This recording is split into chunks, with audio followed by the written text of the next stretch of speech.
instructions for coffee makers. Yeah. That would be great. All right. Sorry, don't. Welcome to a slightly late Doctors and Dungeon Masters due to technical difficulties. I am Kelly Breivik, PhD student at UWM, and I am the Dungeon Master.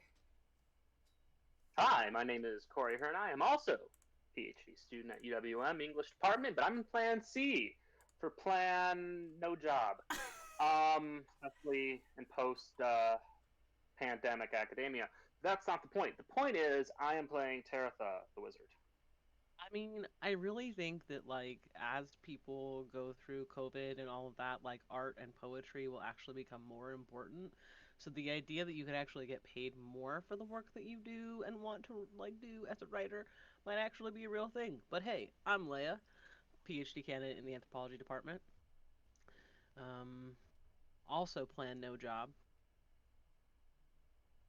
in just because it's academia more readily. But Yeah. and I'm Talia, or I'm playing Talia, or Talia or Bane, whole name Talia Thieves Bane. And today I'm my brain is everywhere, so I apologize in advance. But I'm a cleric. Eric, what's up? I'm Eric. I I'm in Plan H, which is Plan Hell yeah, and yeah, I play Willow, and Willow's cool, and we are at a ball. Nice. Oh We're at a Sweet yeah, 16. We're at a Sweet 16. Let's not. Not just Yeah, a Sweet 16, a Super Sweet 16.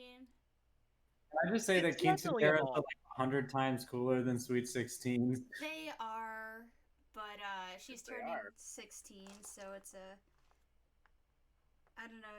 The S There's too many S sounds in there. I can't get through it. Senora. Anyway, Don't uh, you like speak Spanish? I do. Didn't you But pass I a was test trying. to prove that you did? I did. I also got certified in the state of New York to teach it.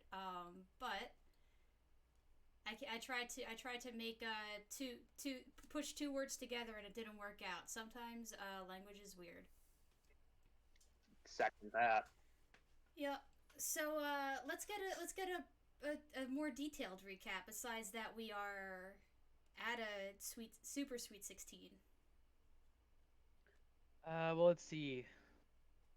I'm playing a regular guard, and Willow is playing an undercover bard, and Taratha It's a is debutante. is a debutante, Yeah. finding out secret things about secret places and secret shit. And oh my gosh, why can I never remember her name? Zola? Zola is currently in the dress, hanging out with a bunch of other high class teenagers. Yep. Yeah, in a clutch move that really will define her character arc, we just saved her from the fantasy version of Uggs. Mm, That is true. mm. Yugs, as we decided last week. Uggs it Some is. sweet, sweet yugs. I also want everyone to appreciate that this is episode 69 and I updated the title accordingly Oh my because of god. it. No. Um, 69! and unfortunately we can't have the like sex joke episode because we did not finish the the mystery, and I'm not gonna have a 16-year-old's birthday party become one big sex joke. It's Um, COVID Have time. you ever Everything is seen an one big 80s sex movie? joke. yeah, but Did you see Grease? Grease was one big sex joke. I know. Literally. But I have 16 candles, pretty in pink. Come on, all of them. Christ. But anyway, what? Hackers. I want to die. Sorry. What's it called? Wet Hot American Summer. We can keep going. I'm not doubting it, um, but anyway, I have the power to change this, so I am changing it. This is not going to be a 16-year-old's birthday becoming a sex joke. Um, Kelly, I really feel Yeah, retcon. uncomfortable when DMs like railroad the players. It's just I don't really like. I know this is something we could like talk about at like 4:30 or whatever, but like I really no. But seriously, it's fine. The I just want worst. to give you shit. I know. But yeah, so as a reminder, we are at the point of the Well, we party are where you are What? what? Well, we are about to enter essentially an eyes wide shut situation. Oh wow, that was a reference. Yup. Just Month murder of me and my hopes and dreams. Well, Are that's we what wearing masks? yeah, that's what players are for, Kelly. I I don't know. understand. One of these days I will come. Do you think after playing with y'all for, a year and a half, I would know better? But I don't. My only power is pop cultural references. That's all I have going for Definitely not being a level 10 div whiz. me. No, No. we're talking about real people here. Our Mm-hmm. only actual powers are the use of pop cultural references Mm-hmm. and I'm a over product of analysis of things. capitalism. But anyway. So, what was I gonna say? We're at the point of the party where the entertainment is showing up and all of the kids are gonna have a fun time watching the entertainment, and the adults make kind of like this big to-do about, there's an announcement about Charlotte and, how much they love her and how much she has accomplished. You learn that she, does a lot of charity work. She does a lot of language learning to try and communicate with the newer races. She's trying to teach music to all of these, kind of new races and people that are appearing, as a means of like welcoming them to their quote unquote society. So like there's this whole to do, and then at the end of it, the parents like also just make it really obvious that they are leaving the room, so that the kids could have fun for a little while, and they're gonna do their boring adult stuff, in the other room. One thing, Willow, that you noticed shortly before this, you did not have the opportunity to really like sneak in and figure out what was going on. You do see King Lionel go to Magdala, the short, redheaded, terse person that you spoke to in the beginning of the party, and they go to another room for like a minute or two, and then they come back out. So like it was really like in and out before you can even just like see or hear what's going on or sneak your way over. I just wanted to let you know that that did happen, and because you announced you were watching, looking out, that that's what you notice. As a reminder, oh, go ahead. I just said thumbs up. Like I hear you. Word. Um, Taratha, as a reminder of where you're at right now, you have been invited into this thing. I forget exactly what was said between you, Willow, and Fabian, but essentially you allowed him to continue to be invisible and pretty much follow this, as he wishes, so long as like you don't get in his hair and he doesn't get in your hair, and that he's going I to. wasn't a part of that. Oh, sorry, that was Willow. Now that I'm thinking about it. So the only thing I have seen from my character, because I've been thinking a lot about this, is I initially tipped Willow off, and then they had their conversation. Taratha was not a part of that. Right. Okay. So, just to recap with what Willow did, you allowed him to go in there unbothered, so long as he reports back to you tomorrow morning. Willow, do you relay that to Taratha? Yeah, I'll telepathically tell her what's up. Like some shady shit's going down here in this meeting. Taratha will be there, but I also have a mole.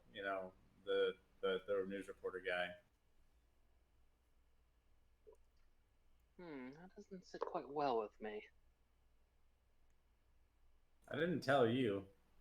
You're relaying that to me.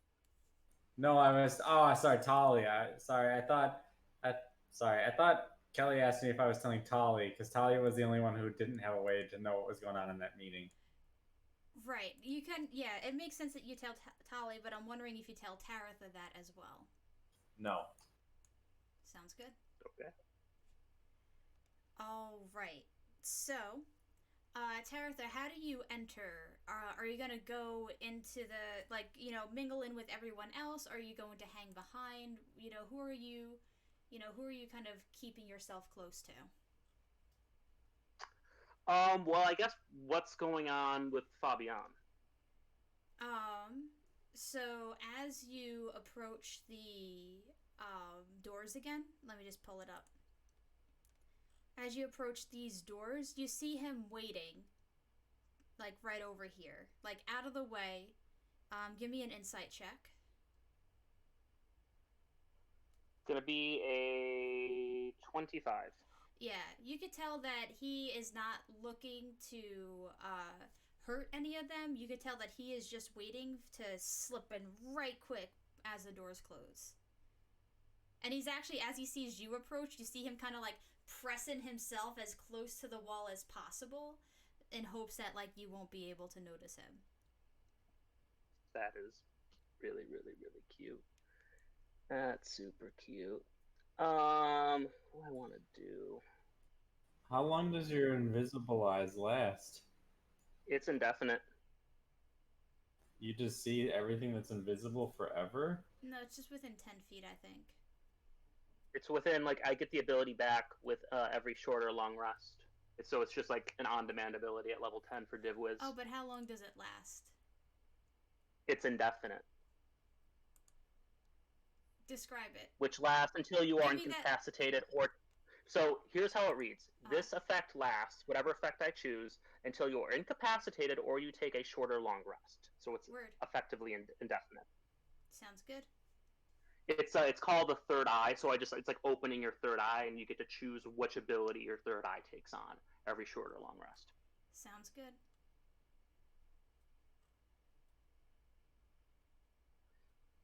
I think how do I want to do this? I think I'll just walk right through the doors. Okay. And he follows behind just as the doors close, and he hangs back a little bit more. So, like, he doesn't know how long your vision lasts, but he definitely wants to make sure he doesn't risk getting into it. If he's coming behind me, I want to, like, stick my leg out and trip him.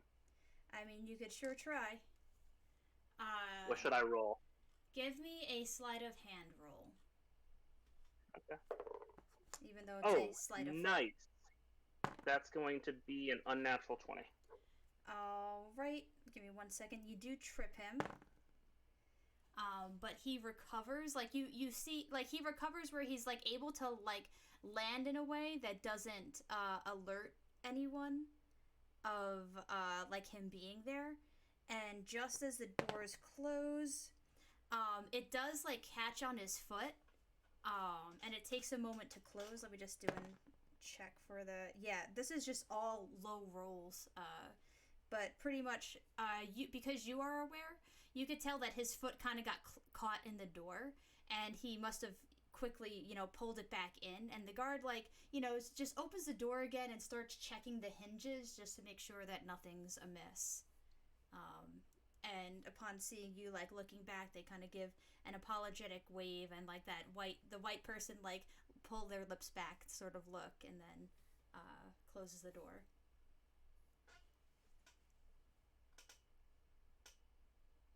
Okay. I guess I'll take a seat where I can see him.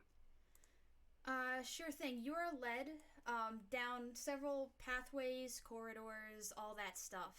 Now, he is going to stay about 30 feet behind consistently, so he is going to be out of your vision unless you purposely stop to get him back in your field of vision.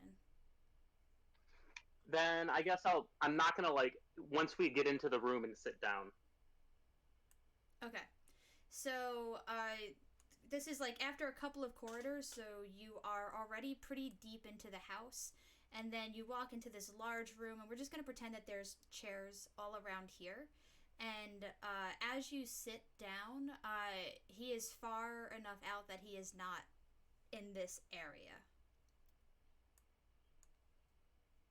Okay. I guess I'll kind of, like, hang back because I'm assuming people are, like, mingling. Yes and no. They're all sitting down.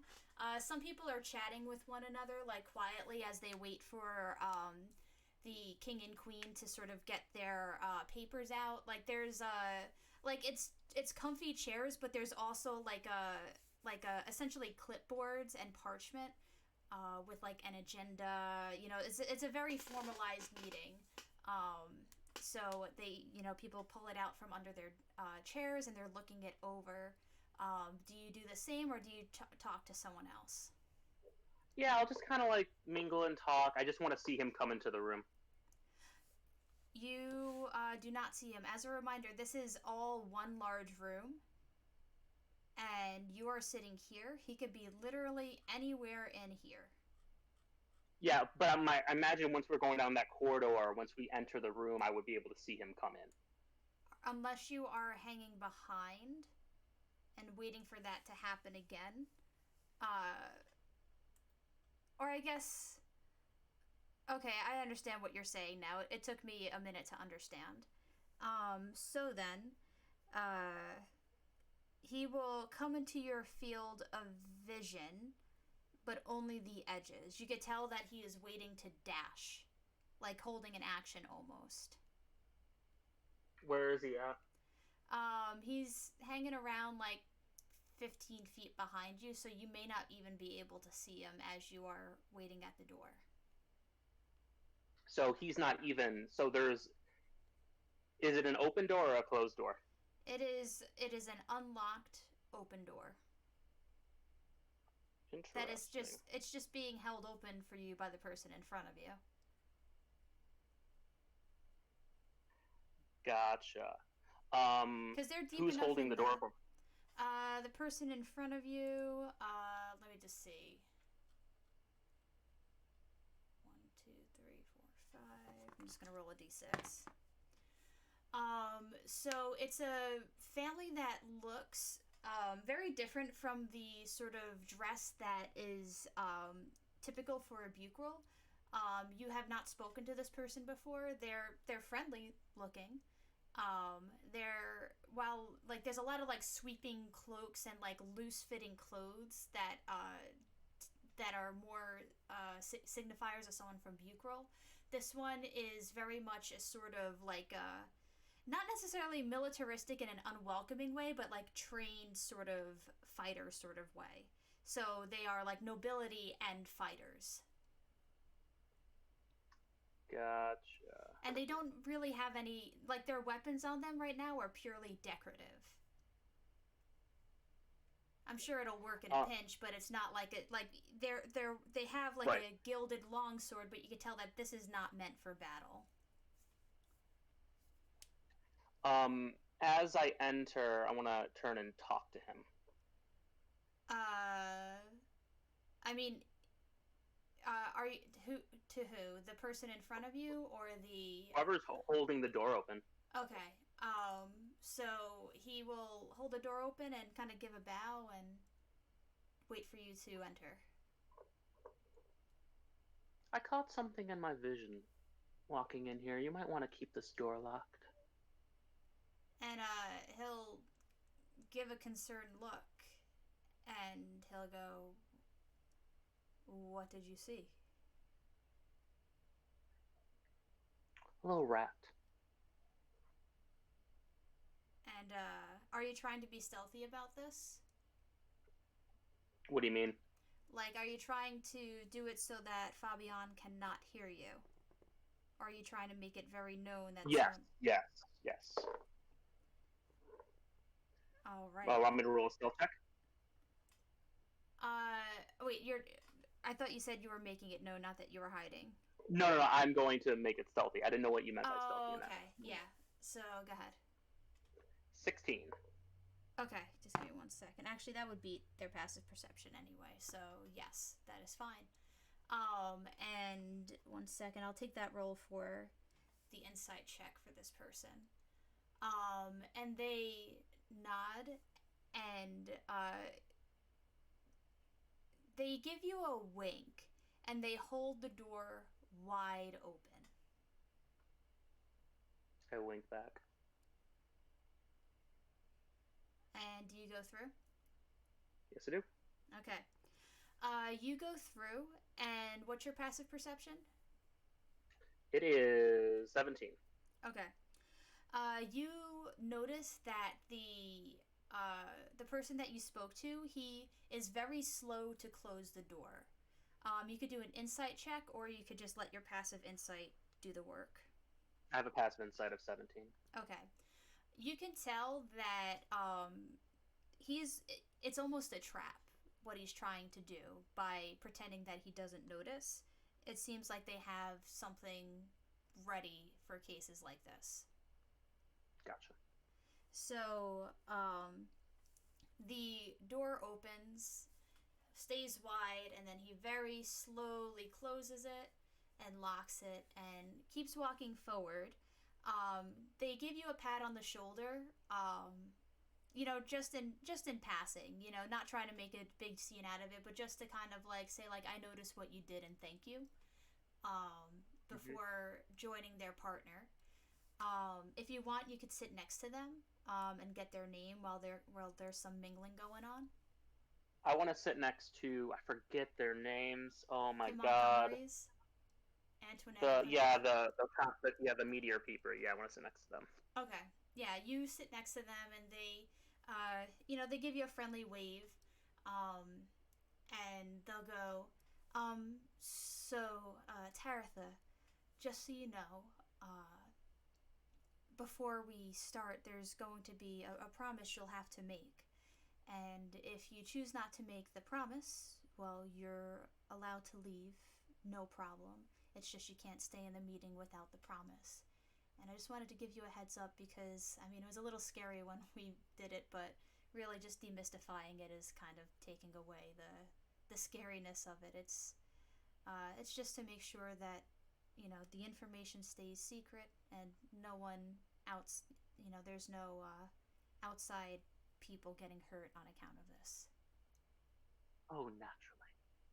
All right. And they'll lean back, and you can tell that they're just trying to be helpful. And the everything settles down, and you notice that the person that you spoke to, walks over to the king and queen, gives like a nice shake of the hand and a deep bow, and whispers something into their ear. I promise it's not Hail Hydra, and goes to sit down. I'm rolling an insight check. Uh-huh. Go ahead.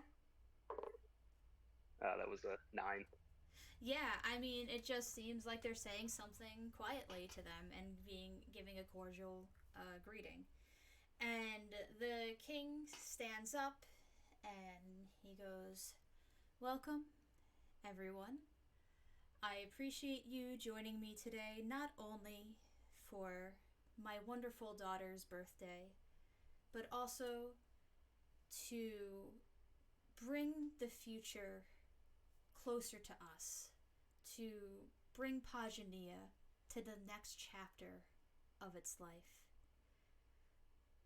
However, first, we do have to address something. Please, my friends, bear with me for one moment." And he walks over to the throne and he sits down on it, and he rubs his hands over the armrests of it, and he grips the sort of curve at the end of the rests. And he closes his eyes and mutters something.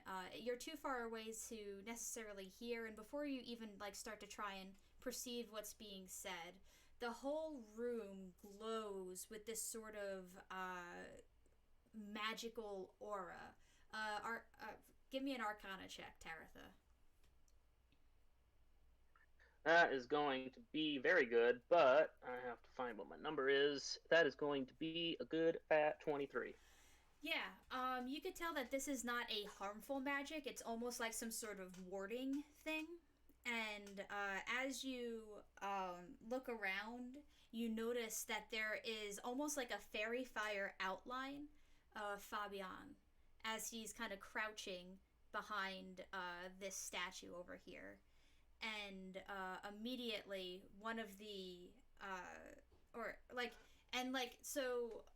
he can't see because the person is right over here, but they start weaving their hands in this sort of pattern, and like cast it over their shoulder. And you notice that like Fabian kind of goes from like looking over, trying to figure out what's going on, to being absolutely still and motionless.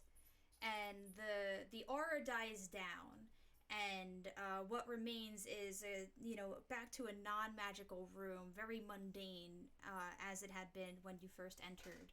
But Fabian is just poised, absolutely motionless. And the king gives a sigh and looks across the room to everyone. And his eyes settle on one of the people, and he opens his mouth to ask something, but then he pulls back and he'll look to you instead. And he'll say, "My new friend, you are a wizard, are you not? Indeed. Have you the ability to modify memory?" Not quite. But I'm sure if you give me enough time, I can learn how to. Of course. Well, I am sure that you are learned enough to come across the spell and add it to your book in due time, but this is a situation that needs addressing immediately. Shibber, if you would not mind. And Shibber pulls out a book, and he kind of looks over, and like he's just like reminding himself of stuff. You can tell this guy is definitely not a wizard. He's just like looking at his like self notes and stuff like that. And he puts it away and walks over to the motionless Fabian. And you could tell that he's casting something on him. His hands just start weaving again. Is it modify memory? Yeah. Yes. And he talks very calmly to Fabian.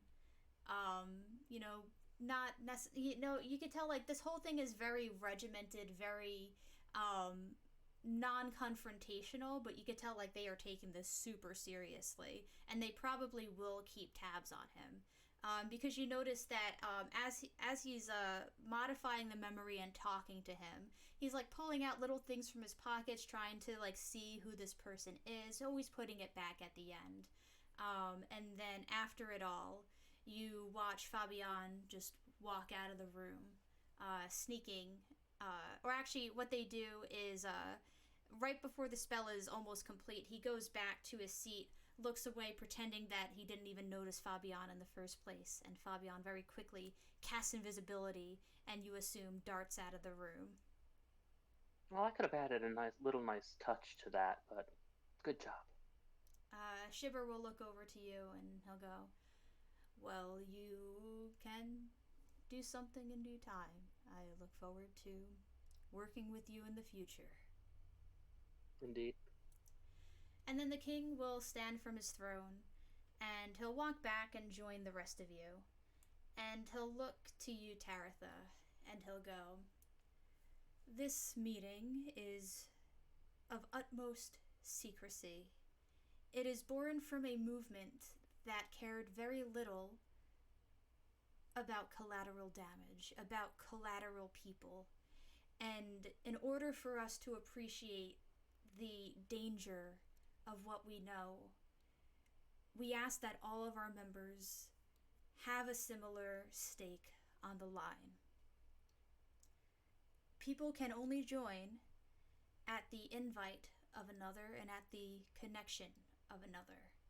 And he'll pull up his arm, and you'll see just this like faint little band around his arm.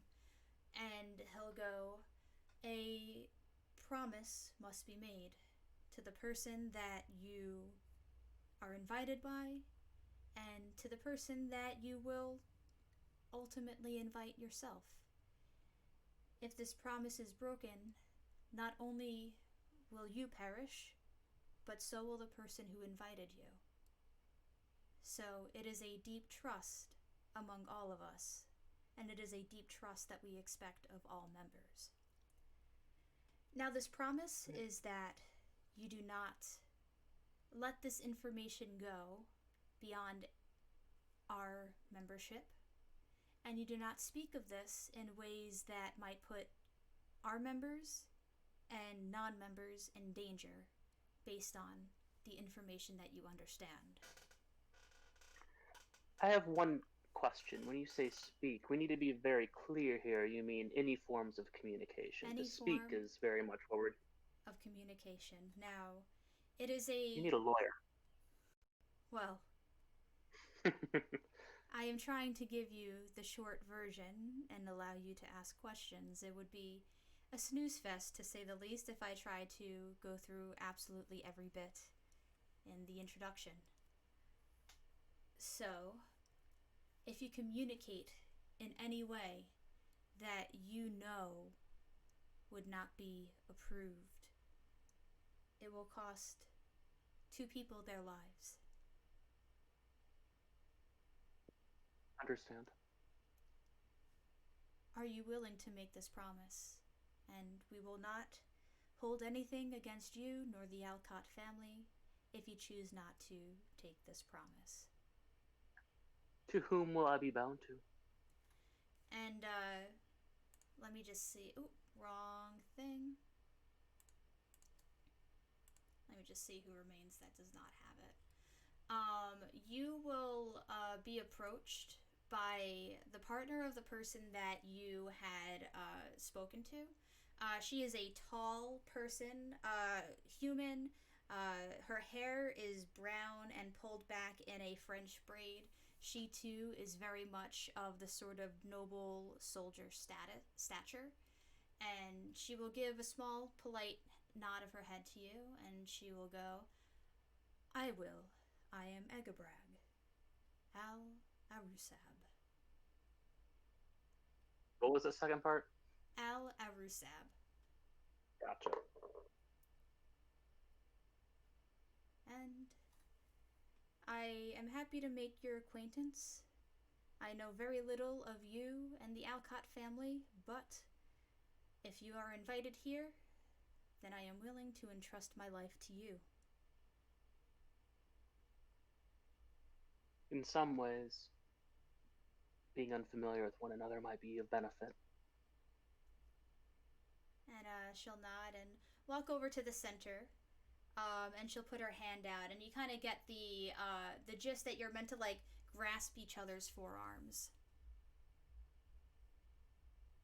And then I have to pass this on to someone else. Is that my understanding correct? Are you asking Egabrag or the king? The king. The king will go, it is not an obligation. It is something that you can share with someone whom you trust with your life. Someone who you think that the people here would also trust with their lives. They need not be nobles. It's just that our numbers are small and our circles are of one kind. But we are not opposed to non-nobles. Okay, so this is above table, just so I understand this. Mm-hmm. This is like when you're faced with like a choice in like an RPG, and you're like, oh fuck, now I gotta go like read up on this before I actually commit to the choice.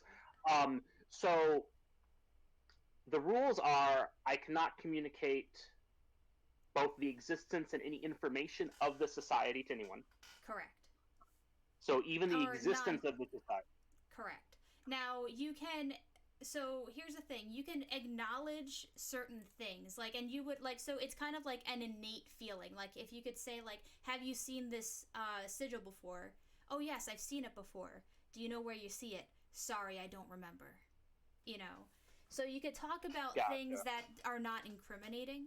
So, and like as a DM, I would let you know whether or not what you're about to say is something that is incriminating. Okay. Cool, thank you. Yeah, so it's not like, oh yeah, I have free reign to just kill Taratha because you accidentally said something. The point of it is if, like, the spell knows your intent. So if you know or you think that this might harm the society, then that's when it triggers. And, I mean, not that you think, but you think that and then you choose to say it. Okay, so that's the rule. That's the only thing I can't do. Pretty much. You're making me nervous now because I feel a loophole coming. But it's not that I'm looking for a yeah. loophole, but let's say, for instance, I don't know, my character goes rogue and tries to kill everyone in the society. Would Right. that trigger the trap? It's just that rule. That's the only thing I'm Oh looking right, for. yeah, no, that would not, because that is not communicated. Like, the point is, like, you can't talk about this to anyone outside who you do No, not I get trust. that. So No, I get the intent. I just wanted to make sure. I wasn't looking for a loophole. I just want to make sure that, like, let's say we find out later that someone in society is the bad guy or whatever, and I can't. right. Yeah, I just want to make sure that is not on the table. Cool. Second thing, And and sorry, this here's the is other thing. You can talk about the society to save the society. So let's say someone is about to hurt this and you need Willow's help. You could tell Willow that you need help. gotcha. Okay, because So, it understands intent. That's cool. yep. Okay, and second thing, and this is nothing against your, this NPC you just created. Is there anybody else that I could like potentially choose? No, because all of them have already chosen like one another. So you get the hint that Egabrag just happened to be the newest one.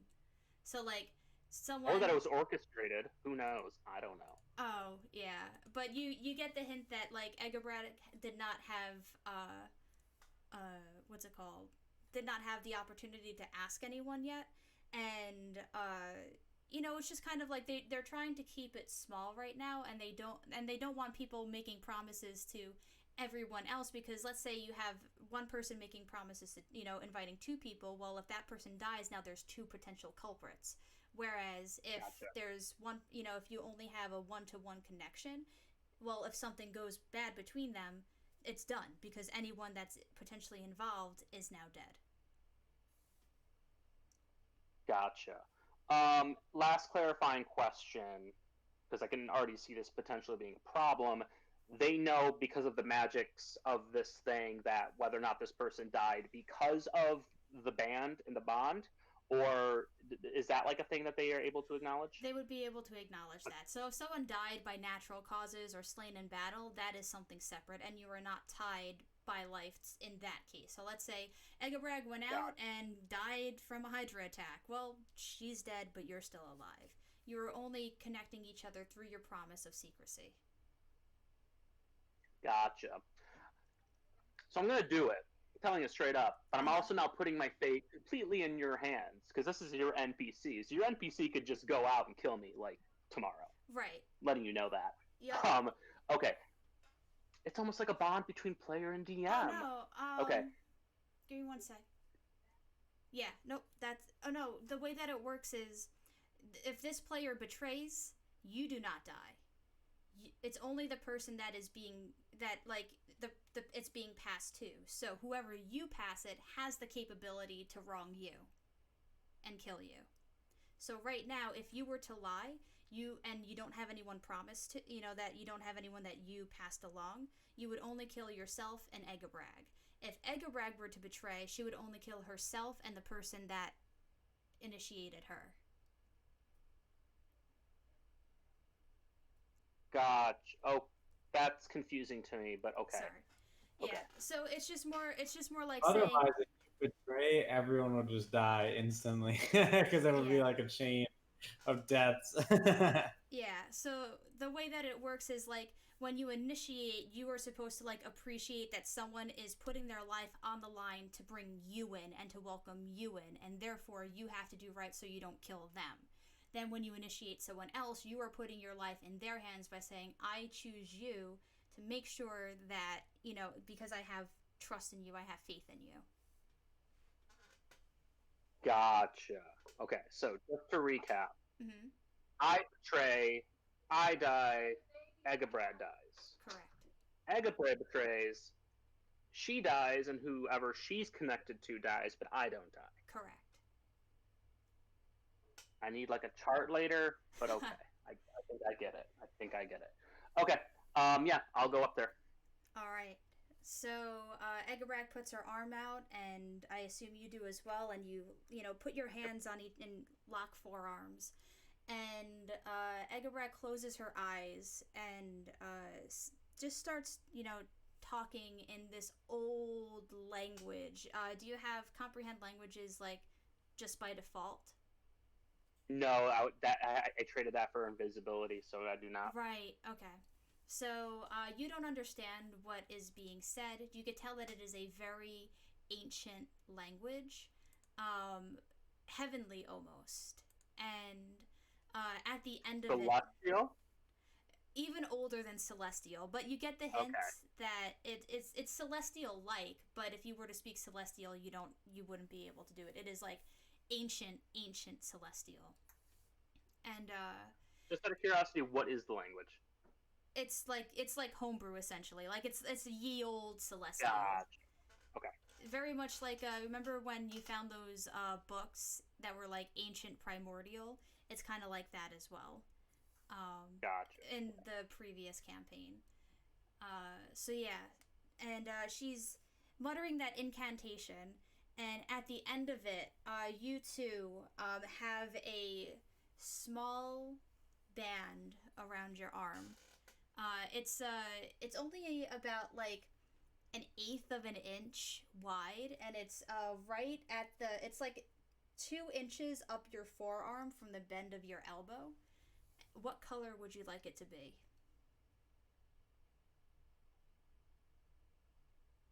Sapphire. Nice.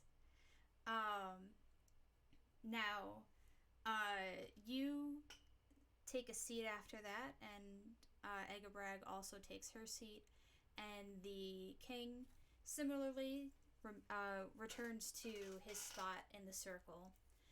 And he'll go, now, if you would not mind, let us get to the agenda.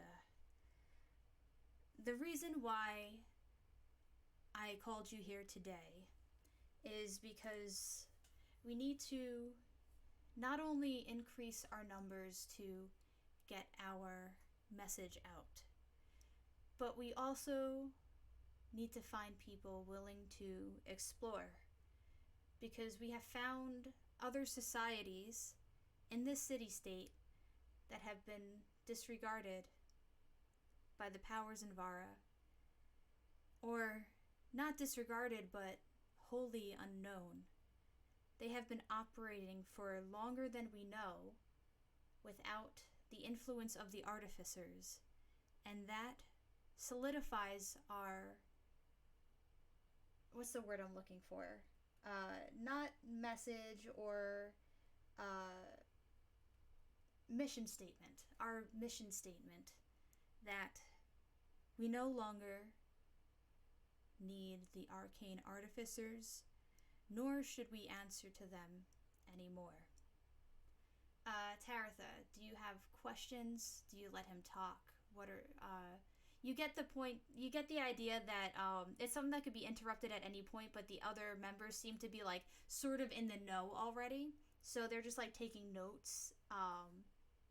But you as the newest member don't really know the sort of behind the scenes thing about this, so you are welcome to ask questions if you would like.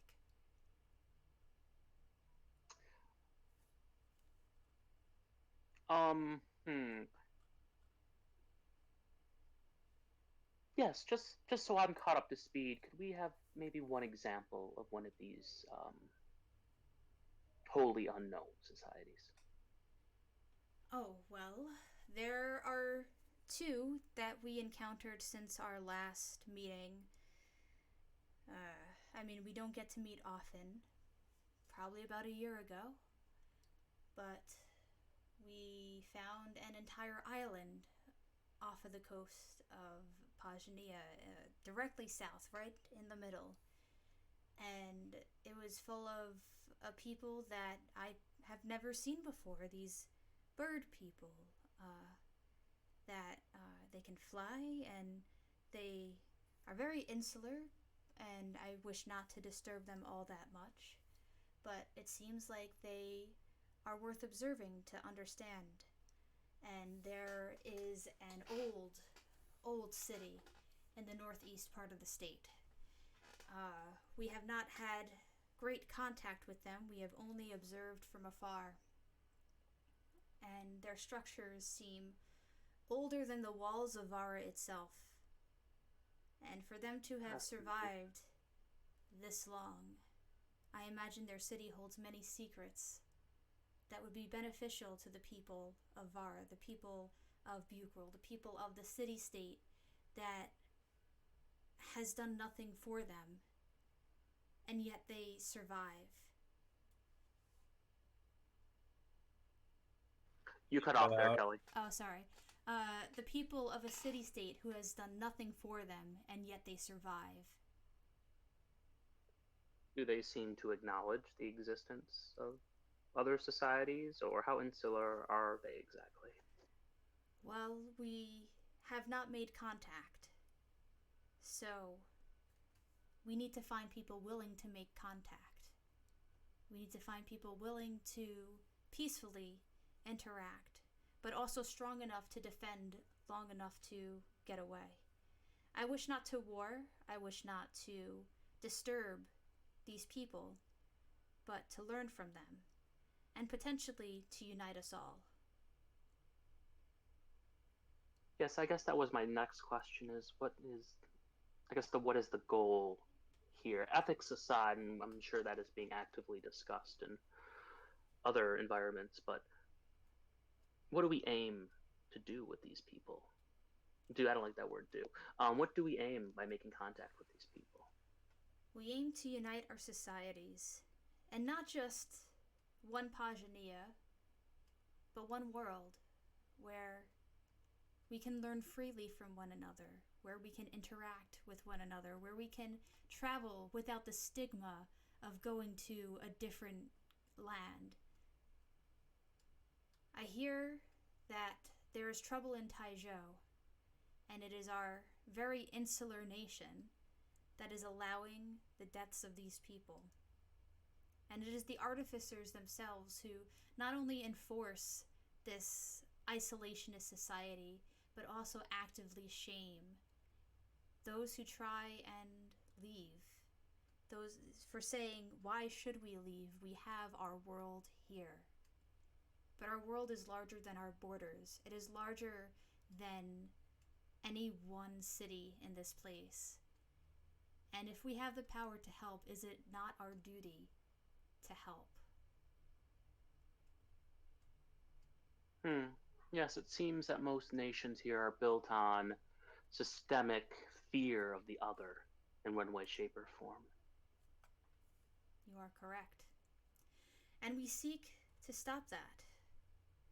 Now, I know it might seem a bit self-serving, the king and queen of the next largest city and quite close proximity to the apple of the desert's eye. However, if I am not the ruler, I am wholly happy.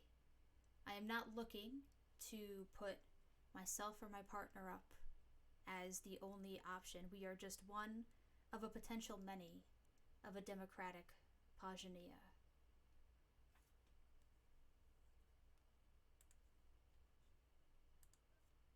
I'll have to say I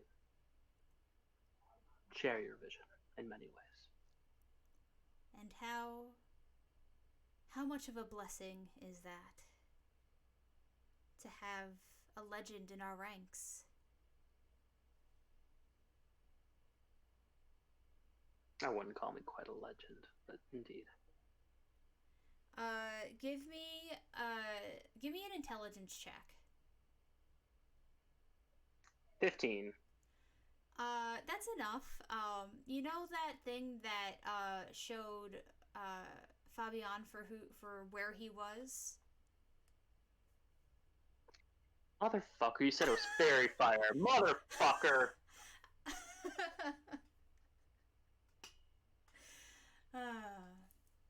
It was just a little bit of true sight. They did something If else with him as well. Fine. I mean, that's fine. I had a suspicion that might have been a thing, but you said fairy fire, and I'm like, oh yeah, then I don't have, like, that doesn't screw up my disguise. I mean, if I you knew my described disguise had been fairy broken, fire light.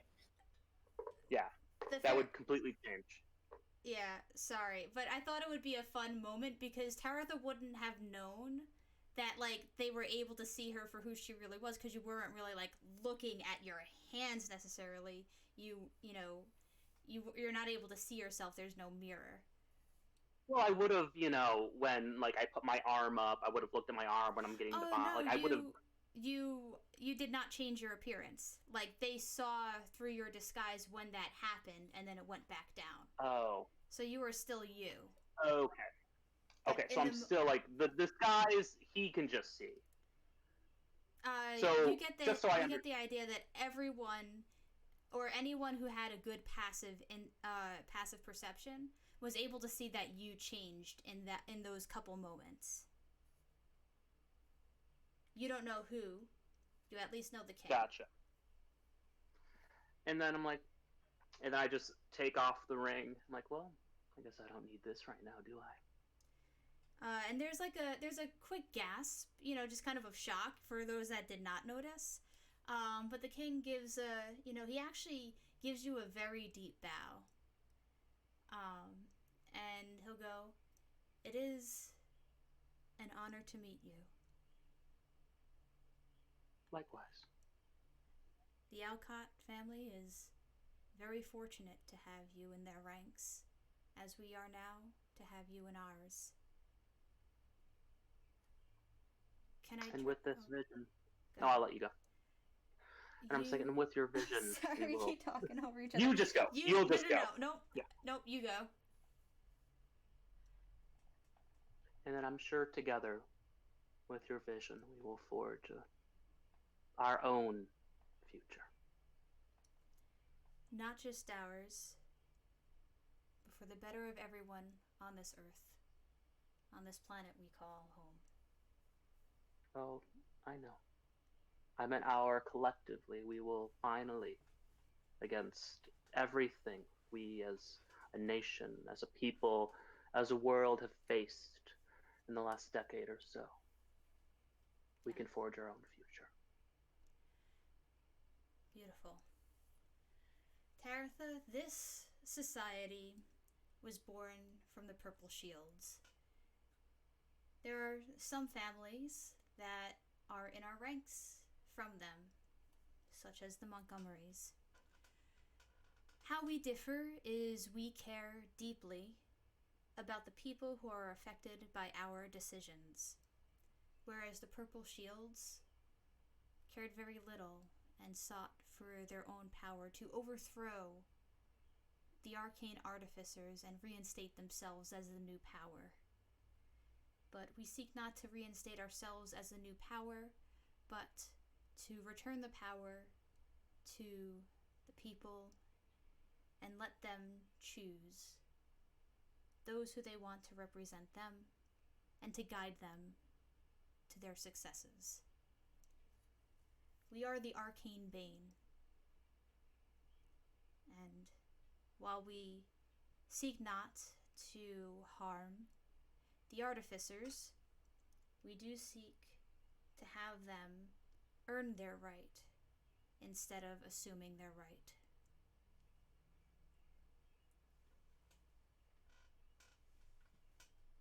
I like that. And let's pause there. Willow and Tali. It is, when you go to, like when you're at a Sweet 16 as a 16-year-old, it's really fun. When you're at a Sweet 16 as an adult and you see the kids dancing, you're like, this is kind of embarrassing, but I'm glad I've they're had having neither fun. of these experiences, but continue. Okay. Well, it's a little it's a little cringy to watch, but like it's still wholesome because they're clearly having fun. Zola is actually like breaking out of her shell a little bit more. They gave her a drum to play because she doesn't really play anything. So while the noble kids are like playing with like the house band, Zola's just like going on the djembes as best as she can, and she's doing. Let's see how good of a job she does. That's a nat 1. She's doing her best, and you could tell that she's being welcomed on stage, but like some of the bards are like, ugh, who let this kid up here? But she seems to be enjoying herself. You notice while the festivities are happening, both you and Tali, Notice Fabian exiting the Visible or invisible? visible. Oh, because he did leave it invisible from the thing, right? Correct. Okay.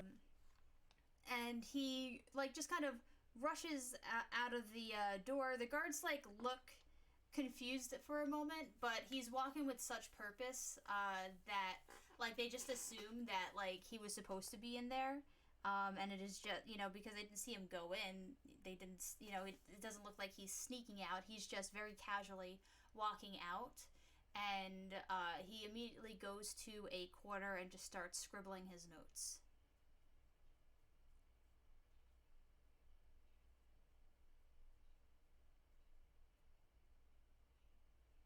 Okay. So, what do the two of you leave him alone, or do you just keep doing your thing? I'm just doing my job. Okay. Would you want to do anything in the time that this is happening, or are you waiting for the party to adjourn? Well, the music's out, and so I'm gonna keep making sure that everybody's safe, and that there's nothing going down that would hurt anybody or whatever. Sounds good. And Yeah, I mean, Tal? like, yeah, Tolly's here for. Tolly's getting paid for a job right now, so, like, everything else is kind of not her business. Okay. That's kind of how she feels about it, so. Totes fine. So we're gonna just pop back out then to Taratha.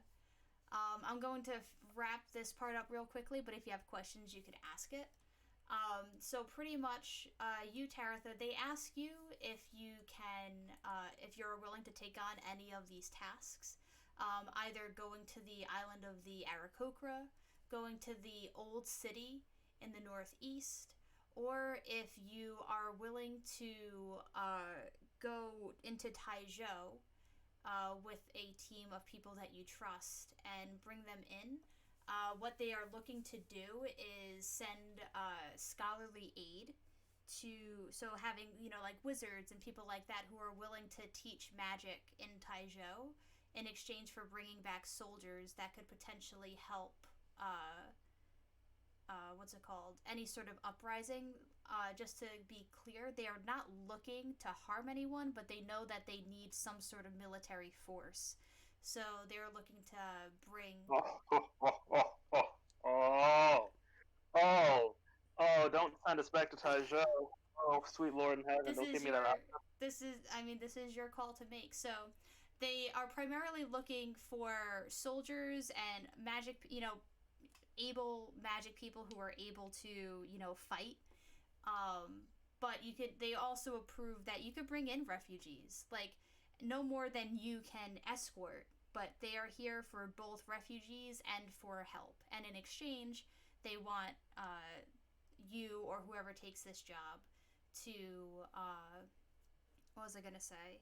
To teach them about magic, to bring literature about magic, so, because they understand that that is very few and far between, and it's very sort of grassrootsy rather than a formal education. Right. Um, Clarifying, I just want to ask, like in character, so the Aarakocra, do we have the suspicion that these are post calamity um, species, or is this something that we're thinking predates the calamity in some way? So, above table, you know, before you met Cleek and Akadito, they were a post calamity race. Yeah. However, because you met Cleek and Akadito, you understand that they also exist in other planes. So, Yep. this can either be Aarakocra that came from an outer plane when the kind of rift opened, or it could have been like an island of parrots and some of them became Aarakocra. That's super cute. I guess I just want to turn to everyone here. I feel like this is a character. This is a decision that I just don't want to like bind my character to and then never fulfill because we as a party want to move in a different direction, or I don't want to put us in a direction that everyone isn't comfortable with. Um, I guess so. Thoughts? What are you guys feeling? I mean, you could just say, like, here's the thing, Taratha, you can go to the party and ask if you don't have to talk about the society. You could say, yeah, they want this mission. Like, they're just looking for people who are willing to do this stuff. Like, you don't have to say that they're part of a formalized group.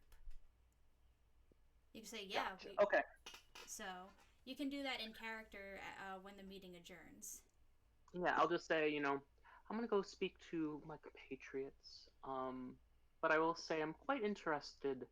I've heard so much about Taizhou, so much that maybe to go see its burned countrysides might put some things in perspective. But also that hold-up castle seems intriguing for many, many reasons. Well, you do not have to answer now. You can send me a letter. You'll hear from me. And he'll shake your hand. And thank you. I am very happy to rekindle the relationship with the Alcott family, especially one that is not so bloodthirsty. Aren't we all? And Eric, can you ask your question out loud? Because I feel like it'll help in general. Just to make sure I got the gist, this is a secret organization, is a revolutionary democratic group that is looking to use magic to take control of Pajania from the Artificers, institute a new power structure, is composed of current nobles, and they are preparing for a potentially violent revolution. They would not like it to be violent. They are mostly preparing. But they're preparing for that possibility. So, like, they're willing to be violent if necessary. Not necessarily. They might pull back if they feel like there will be like civilian casualties, but they need to have a sort of, they need to have weight to throw to try and make someone do something rather than, hi, please, can we change government types? Thank you. Yeah, this doesn't sound Bolshevik to me.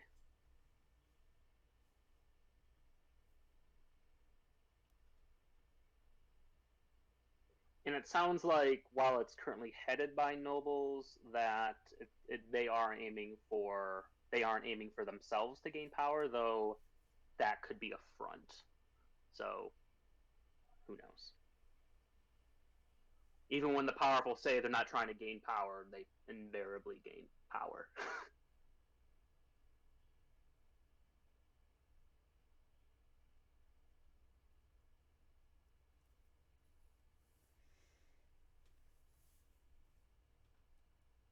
Hello? Oh, yeah. Sorry, I didn't know if my mic turned off or anything. It's all good. So yeah, the meeting adjourns. The nobles leave, and they filter back out into the room, and the party continues. You could tell that the entertainment is wrapping up, and it's going into dinner time. Before we officially turn back, I want to just say a couple words to Egobra. Okay. Egobra. Egobrag, and just say, I hope you know you can trust me. And she'll smile, and she'll go, well, time will tell, but you seem to be an honorable sort. And judging by the king's reaction, and by the fact that you are willing to be, and she'll gesture to you in your tiefling form, upfront with us, I feel like my trust was not misplaced. I'll make sure you don't regret that. And I'm going to put my ring back on before we go back in. Yep, I assumed as much.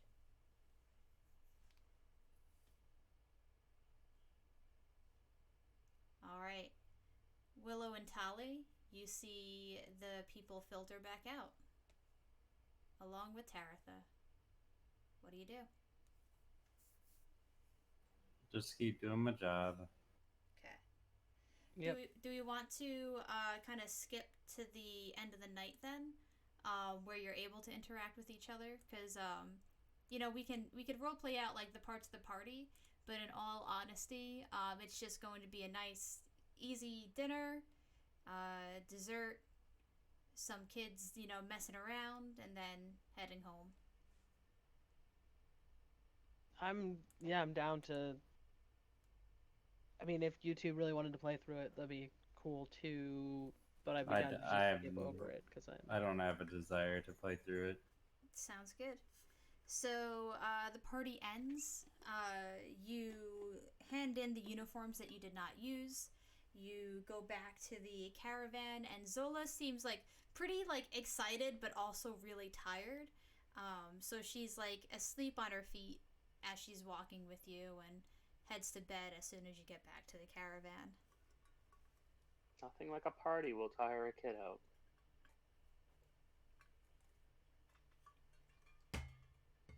I'll go get changed. I'm gonna go put back on my normal clothes, Ha. and then we can sit around a fire or whatever and talk. Yeah, I mean, I'd already be. I'm guessing they would want the uniform back, and I definitely don't want it. So. While we're sitting around the fire, I'm gonna give us all a little nightcap. I'm gonna pour a nice, heavily fortified port, and cheers. I think Awesome. it's pronounced portent. That's brilliant. Thanks. Willow will probably abstain. Well, what do they call it? Double fisting. Happy to oblige. Can't let good wine go to waste.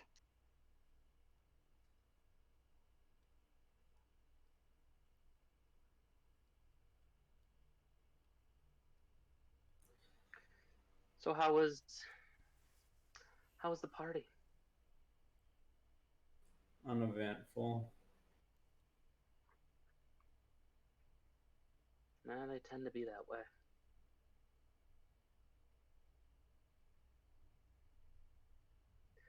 Well, I've picked up a couple possible directions if we'd like to continue this little jaunt to an adventure.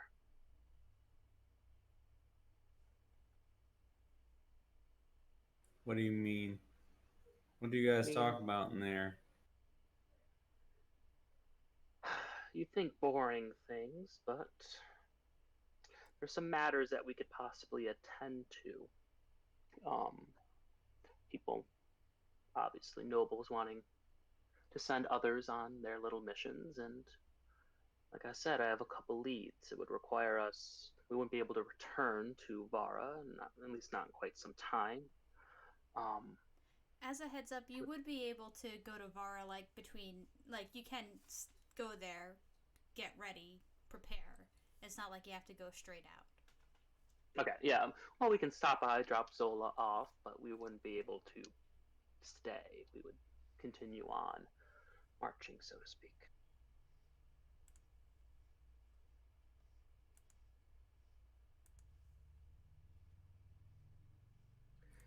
Well, what are the jobs, I guess? Well, there's a couple. The first is personal. I wouldn't call it a job, um, not that we'd be inherently paid, but we'd be paid immensely in knowledge. There's an expedition being sent out um, to where the second meteor fell, and I think there's a lot to learn out there. So there's that. That's just more of an opportunity Where for us is to that? explore. How far away is it? And I say exactly what I know because my character would know, but Corey does not.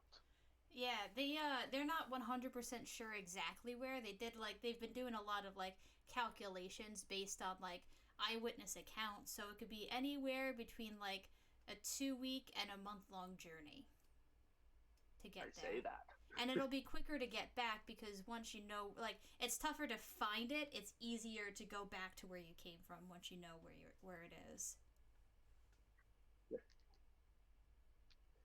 So that's the first thing we could do. It's The pretty next far away. is, yes, indeed. Um, you'd have to have pretty firm trust in Zola to be able to maintain the business and herself during that time.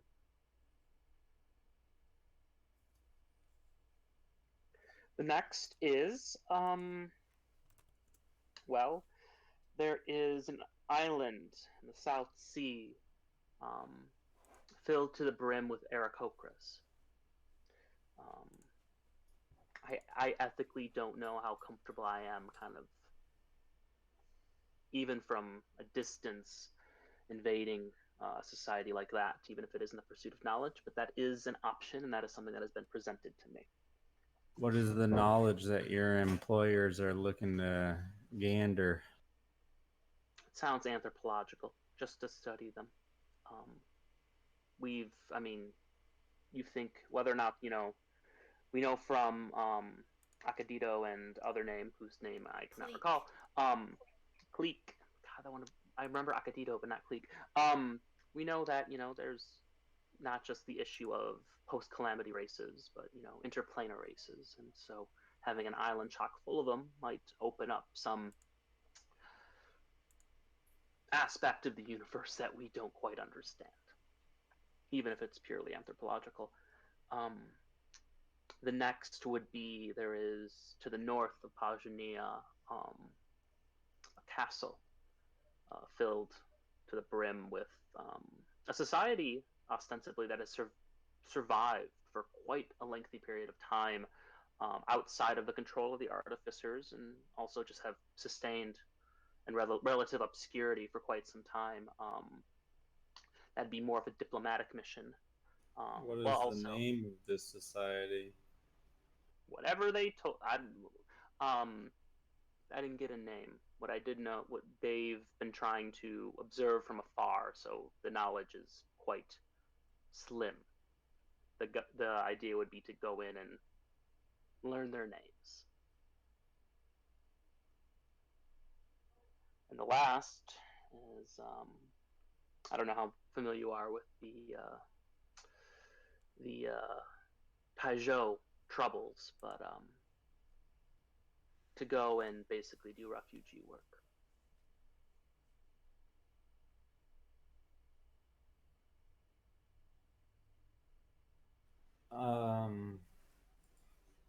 The just for peace of mind, the group that is like outside of Pajania control, that's not the Ashina clan, right?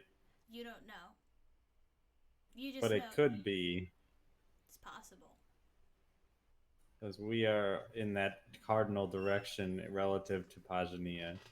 Yeah, like it is if you look to the campaign map, it is like the way that they describe it, it's not quite on the coast, but it's in the northeast part underneath Valencia, somewhere in that area. So, but that is where the Ashina clan. Yeah, I'm asking you. That's where the Ashina clan is. So, like, you're saying that like my character wouldn't know if that the group being described is her people. Well, yes and no. Like you know that that's where the Ashina clan originated from, but you don't know if that's what this particular society is because they described it as like essentially a society that is 100% untouched from like any sort of uh like they knew that Pajania had like little villages and here and there like just kind of scraping by, or because it's a very deadly desert. So of course like it's almost impossible to know every single civilization that popped up over the course of time. But this particular one is thriving and it rivals, if not is bigger than Vara, whereas Vara was believed to be the biggest place you could go and the pillar of Pagania. So it's probably not. If Tali says all this, it's not the Ashina clan, or at least not her specific clan or whatever. It could not be. I'm not saying either way. I would say that there's enough mystery that Willow would not know for sure. It could very well be like the origins of the Ashina clan, and you're like a descendant of that particular, um, like area of people. But thousands of years ago, great great great great grandpa traveled west, settled down, and you've had your Ashina clan here. These all seem kind of far out. Each and every last one of them.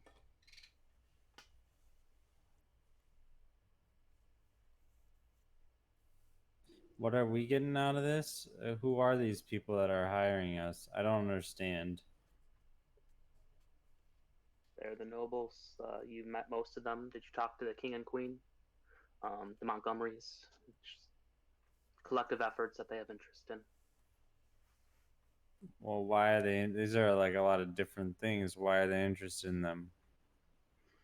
Taizhou is a shit, and so there's a huge magical population that needs help. It's a humanitarian effort. Um, there's probably some sort of imperialist, I don't know, weight in these two unknown societies. I don't know exactly what their motives are, but right now it's purely knowledge driven. So there's that. And then, like I said, the meteor is, well, that's just personal to me. What's the pay for these other ones then? We can discuss that when if we decide to take a job. So It's they what's on the pulled it. table. So they pulled you back there to give you jobs for us. They know who we are. No, they just kind of gestured it to the group if there was any family that would want to take it on. And this is what they had to offer. So So you're if doing we'd this like on to take behalf of the Alcots. more or less, yes. So then Obviously we not. would be doing this on behalf of the Alcots. Yeah. Is that a problem? I don't know. How are you feeling, Tolly? Not my normal gig, but could be interesting to get out and see something new.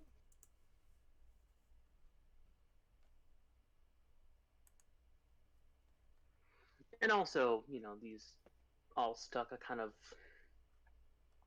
chord with me in some way. I mean, I'm constantly in search of knowledge, and you might be a bookseller, but maybe you could start writing your own. I don't know. There's a lot to learn out there, um, and if people are going to fund us to get there, well, sometimes you just got to take the fund you can get.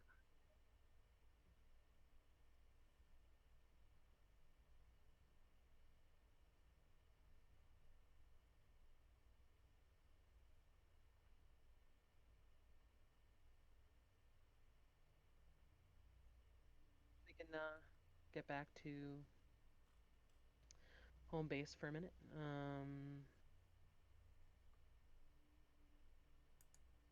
Finish out this journey with my compatriots. I don't really have anything else going on. Yeah, and Tali, I imagine that I think we'd find something. I don't know what, it's all conjecture, but I think we'd find something at the meteor. Something that might appease your god.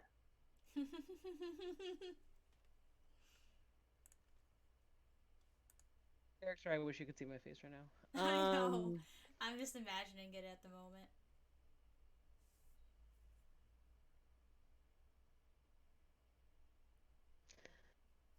You realize that's not a selling point, right?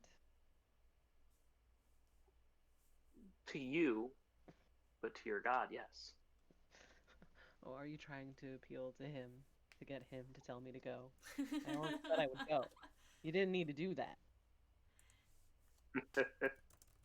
No, I think we need to understand that we can only affect change in very small ways, and I think each of these really offer us a chance to do something bigger than, you know, bodyguard work ostensibly.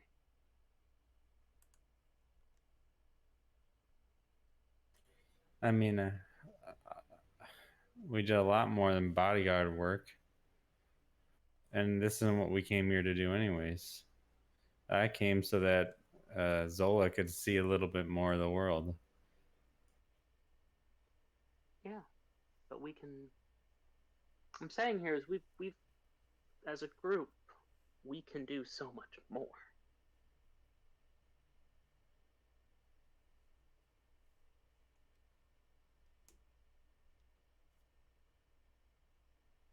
In any case, these are 4 jobs on the table, um, and I think that any of them um, will show us something about this world, about our place in it, um,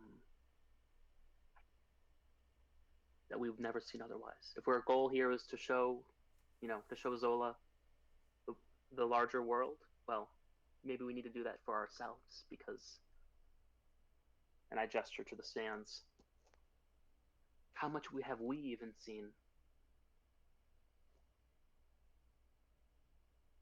I mean, I've seen quite a lot of it, but that's just me. That was more specifically to Willow. Oh, okay. No, you don't really get a response from that. From Willow.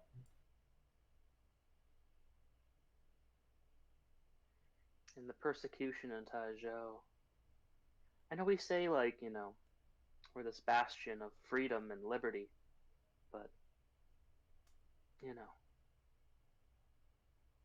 the fact that we don't help, we're condemning those people to die, people that didn't choose magic, people didn't choose this. I don't know. That could have been any of us. Well, not you, Willow, but that could have been Zola,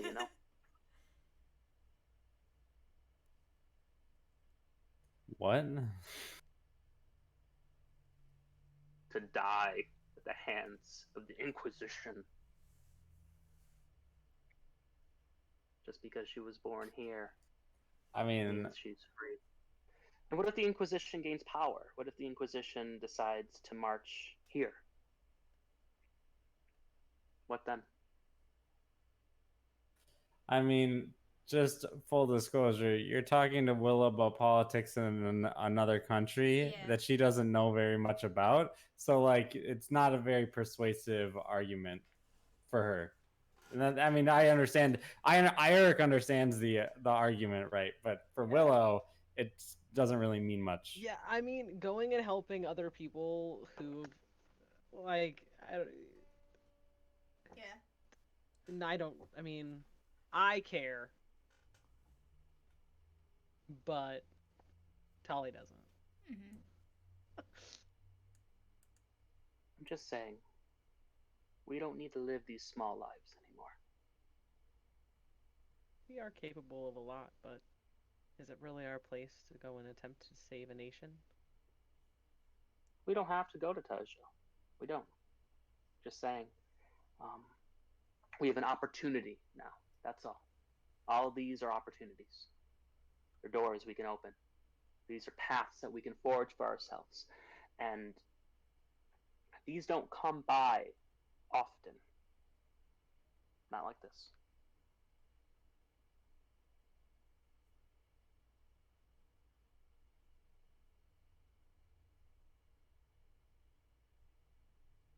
Well, I mean, Willow, if we need to figure out pay, if any of them look interesting at all to you, we can inquire. Yeah, I mean, Eric, the player, is kind of having a hard time with this because these are like 4 options that do not very much appeal to Willow. She doesn't really want to leave Pagania. She's got a life here. Also, And bear in mind go ahead. that you would know that, like, there's potential that you could learn more and like, you can get some capital here in order to learn more about what happened to your sister. Like, any one of these things could potentially be a weight on the Alcott family. Like, if you're operating for an Alcott, then he is kind of obliged to do something in return. So doing any one of these things will help you with that. If you're worried about It Zola, also feels like getting in bed with your enemy a little bit. Like, yes, you know what I mean? Like, absolutely. but anyways, go ahead and continue. Go ahead and continue. But you know that this guy was like a kid when this happened. Like he was like 4. Well, I'm not talking So about him, but you're just talking about like because you switched from the kid to the institution just now, right? So right, of but the Alcots, and so that's where my mind went to. So like right, but continue. he is like the only remaining Alcott like that is in power. So he would be obliged to have to help you with this. But I understand the implications of getting in bed with your enemy. Additionally, if you're worried about Zola, you know that Thurgood would kind of help manage the parts of the store that Zola can't do or doesn't know how to do yet. And he's also like good enough that he could help teach her so that eventually she could, run the store a little bit more independently. So you know that that would be a thing. Um, Yeah, I think maybe like I don't know. Maybe I woke up early this morning and maybe I was like reading some sad Reddit post or something. But right now, the way that I'm feeling is like Willow doesn't want to miss Zola growing up. You know what I mean? Like spending gotcha. all this time away. Like so, and so I really don't want to hold up the party because these are great options. But like I'm really like struggling to rectify it with Willow as a character, like leaving for like something that's a months away. That would be 2 3 months being gone. I mean, Like that. alternatively, you could bring Zola with you. And I, as the DM, will say that Zola has like plot armor and won't die on the road, unless you put her into a position where, like, if you have, all right, Zola, go fight. Well, then if you're making her fight, then that's a possibility. But we could give Zola plot armor so you could go, and then you could just pay someone to run the shop for a couple months.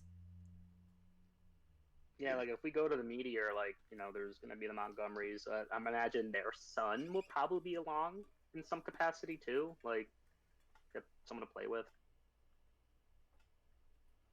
I mean, I'm having trouble because like I'm just having trouble having motivation. Like, what would be Willow's motivation for going to the meteor site other than that she'd be like doing it with you guys?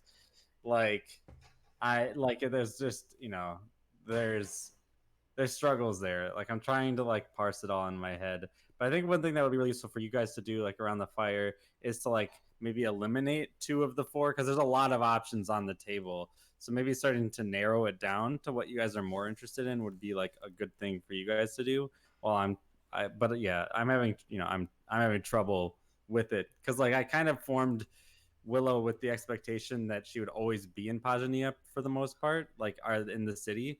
And so like, the character is kind of built around that kind of core concept. And so I'm thinking about it, but I think narrowing it down would be a good productive thing to do right now. Yeah, and I guess a follow up question for Kelly is this something where like we can only pick one, or is it like pick two and we can do one and then do the other? Like, No, what is like? How are you like? you could definitely do any of these things. You could do all of them. I could like figure out ways like yes, maybe they already sent someone to Taizhou, but if you go to Taizhou, you're just another group of people, with helping refugees.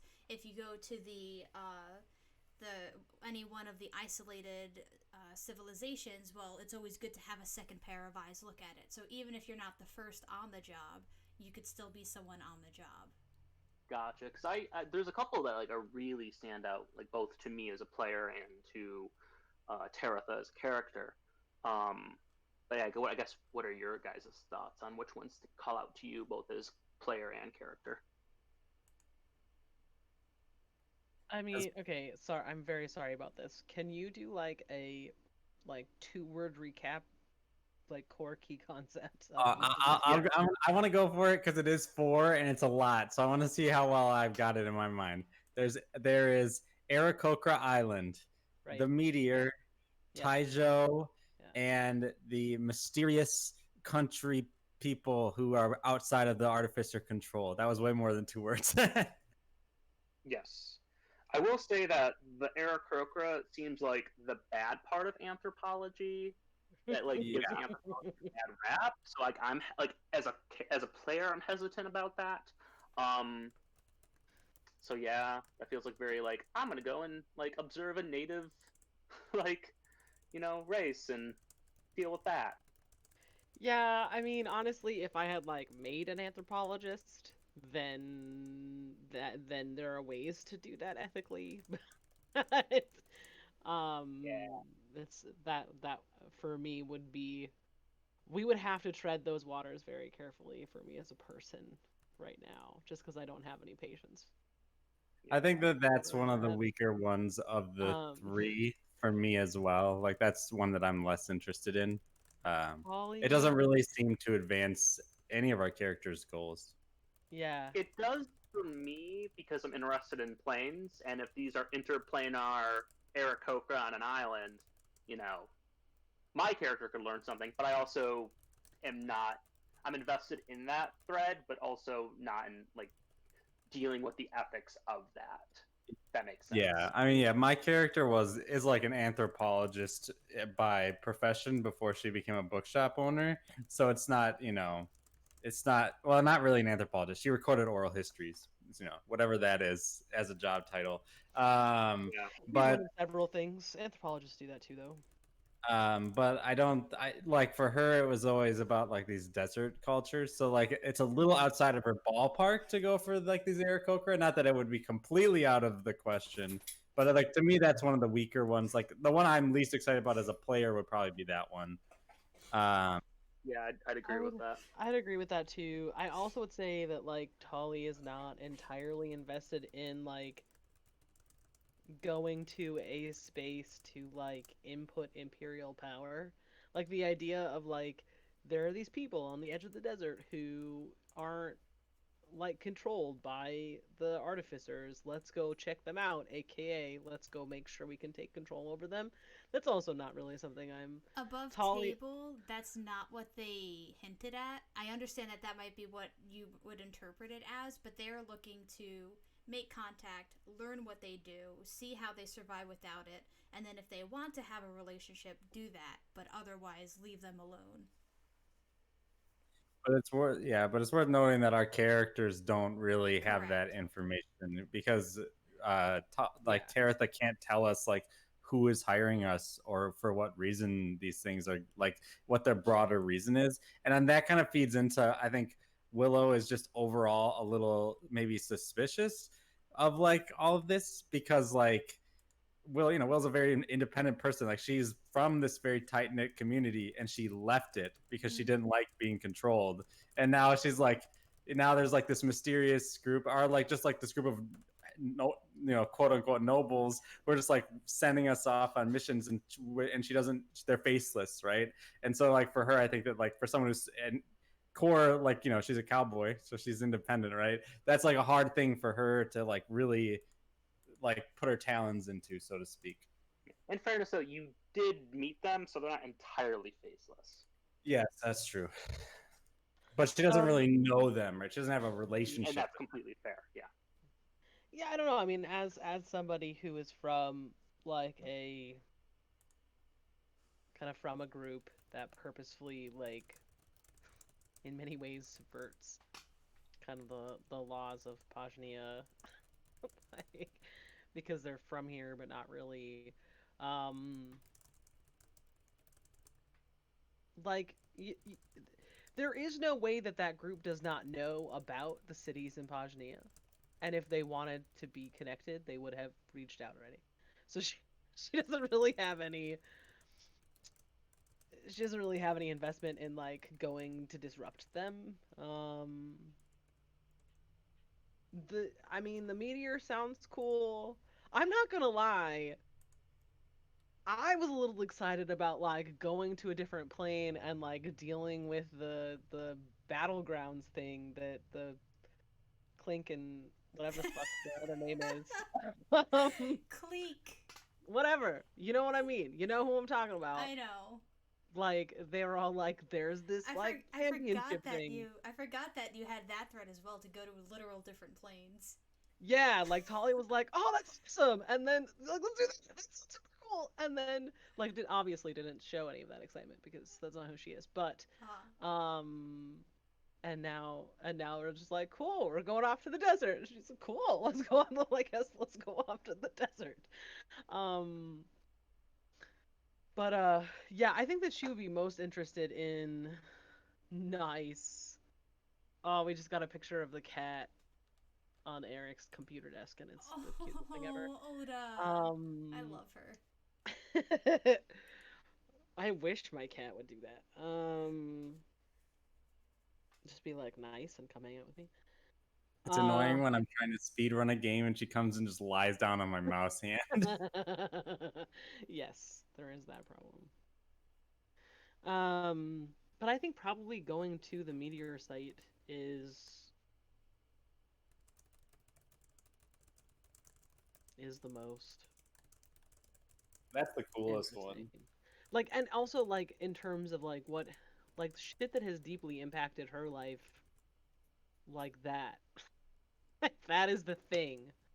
Like that is the thing that came and just like destroyed her. Like, you know, she was perfectly happy to just sit on the road smoking a pipe for the rest of her life, and now she's like level 10 cleric of a god that she gives zero shits about. Like, so I mean, yeah, I mean, I think that probably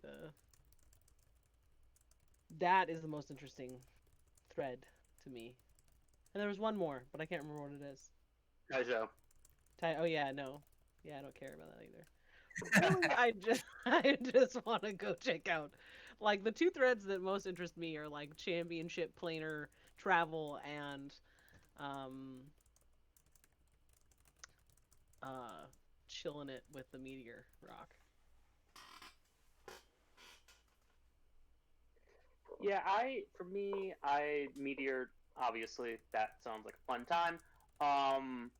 The that like nation in the north sounds interesting. If only because if it can help overthrow the powers that be in Pajania, that just sounds fun to do. Um, or at least that thread seems mostly aligned with like that plot point. Um, and then I don't know, just throwing our characters in Taijo and seeing how that happens sounds weird, fascinating in some level. And suddenly we're fighting Franz Nash. No. How would that even work? I don't know. That Taratha would I'm win. very hands down. Oh yeah, for sure.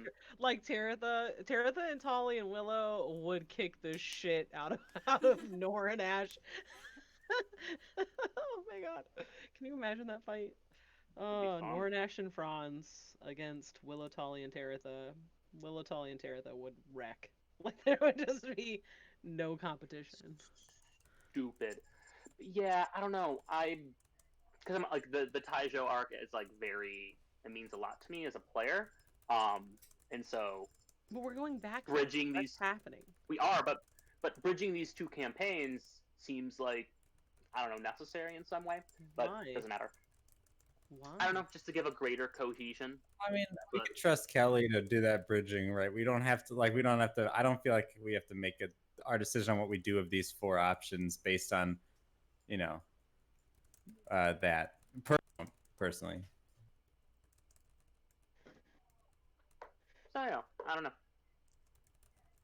They all seem fun in varying degrees.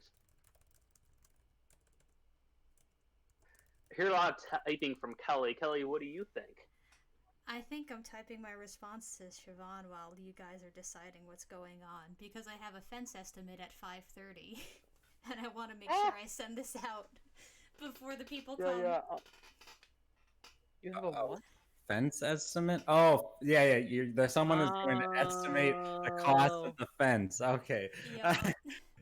Fence estimate is like, weird phrases here out of nowhere. Sorry. And I'm just like, wow, this is actually taking them a really long time to decide. I guess it's either because I gave them really shitty options or really fun options. So I'm just going to wait until it sounds like they have it narrowed down between two and then just kind of poke back in at that point. Yeah, I would say personally, Meteor. I think we've all kind of like more or less. Well, I know Willow is kind of having more of difficulty, but I think Meteor sounds like something that most characters can get behind. And then the other three, maybe we can choose once we maybe get a little bit more information or how we feel from there. Kelly, how many sessions would it be to go to the Meteor and back? I mean, full disclosure, the meteor is probably the most negligible in terms of how long we could take. We could just do it as you went there, this is what you found, this is, and maybe we could take like one, maybe 2 sessions really digging in if you wanted to learn more about the lore. But ultimately, it could be like, yeah, you did this thing, we came back, what's next? So it's really, And I'm hyping it up as like this big I know. thing. Oh my god. Well, I mean, the thing is, it's like a big. It is So a this is like big thing. It's what just my not something that needs dissertation. to. This is what my dissertation is going to be about, actually, which is really fun. But like, it's a big thing for the characters, and it's a big thing for the imagined world space, but it's not a big thing for the real world physical space. Does that make sense? Yeah. Like, Completely. it means a lot to Tali, and like as a player, am interested in the lore, but in terms of how that actually plays out at the table, it's like you learn some stuff, info dump, travel time. Okay, bye. Yeah. Like, In my guess, and Kelly doesn't have to obviously answer this, but I imagine like the interplanar stuff is so deeply embedded in how this campaign is forming that we'll probably touch that with any route that we take. That doesn't feel like in and of itself its own route, but I could be wrong. like the championship stuff, that interplanar stuff. Yeah, I'm assuming because if when she dropped, saying interplanar era Crocra, just chilling on an island, that probably ties into that stuff. I'm just guessing though. Okay, so here's the bit. The Aarakocra sound really, really, really fascinating, and Tali would love to go talk to them. She's not going to go talk to them on behalf of. She's not going to gather information on behalf of anyone. Like, she would go there for another reason, but she's not going there for that reason. Like, she's not here to kind of further the dominance of Paginian royalty. It's not really her thing. So that's the real, like, if we ended up there for some other reason, I and Tali would love to do that, but I'm not going to do it as a job for royalty friends. Little does she know.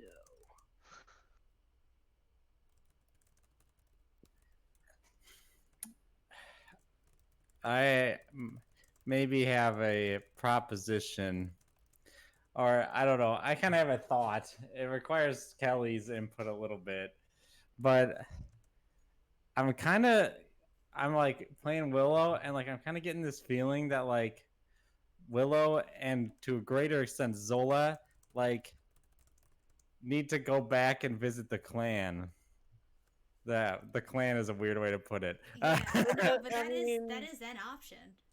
Well, once you take out the white part of that, yeah, meaning by that, it's not a bad. The clan is not a bad word. yeah, clan with a C, baby. Yeah. Um, but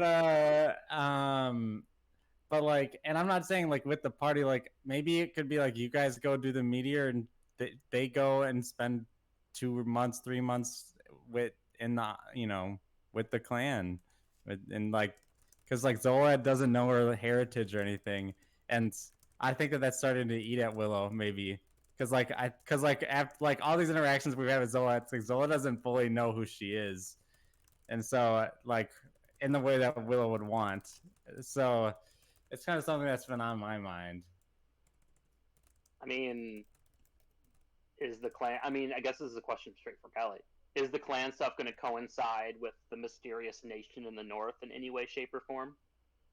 Well, what I'm suggesting is a little different because what I'm saying is like just going and like spending time with family, like like family reunion kind of thing, right? Like less of like a like so it wouldn't be like experiencing these new people. It would just be like hanging out with the people who raised Willow and stuff.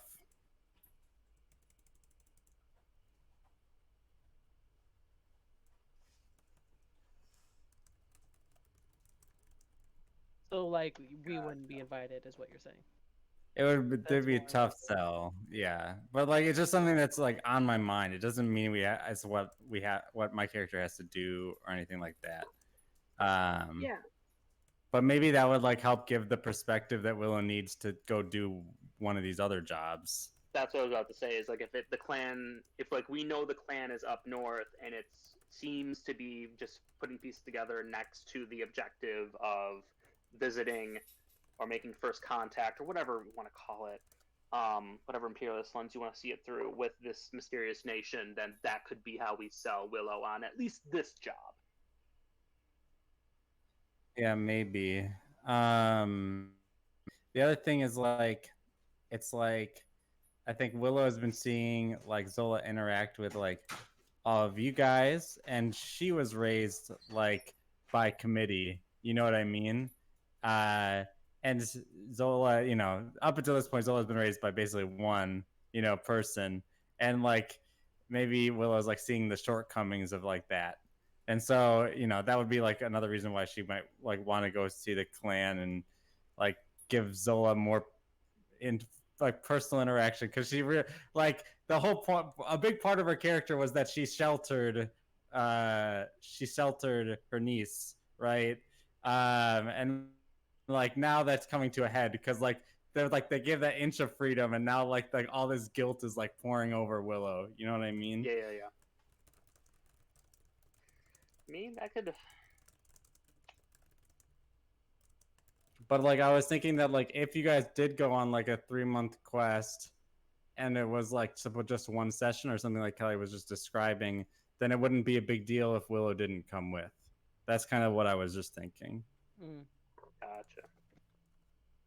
Well, I mean, it could be. I mean, if it is around that area, like Willow goes, meets with the clan, and we meet up and we try to go to that mysterious nation after we do the meteor stuff. That could be a route, a way through it. Yeah. Because I don't want to like do like the whole like Game of Thrones, forget about time and space. People just magically appear the southern tip of the continent when they were just the wall kind of stuff. Right. And also, very basically, I want to follow through with what Kelly's has planned because it sounds very fascinating, and I trust her as a DM. So what did we settle on? So, I don't want to speak for the group, but I think the proposal right now is we're going to do the meteor and then go to the mysterious nation, and then from there, I guess we'll just discuss. We may decide to go Aarakocra, we may decide to go Taijo, or we might not do either, but I think right now those are the two things I think we're feeling at this moment. Correct me if I'm wrong.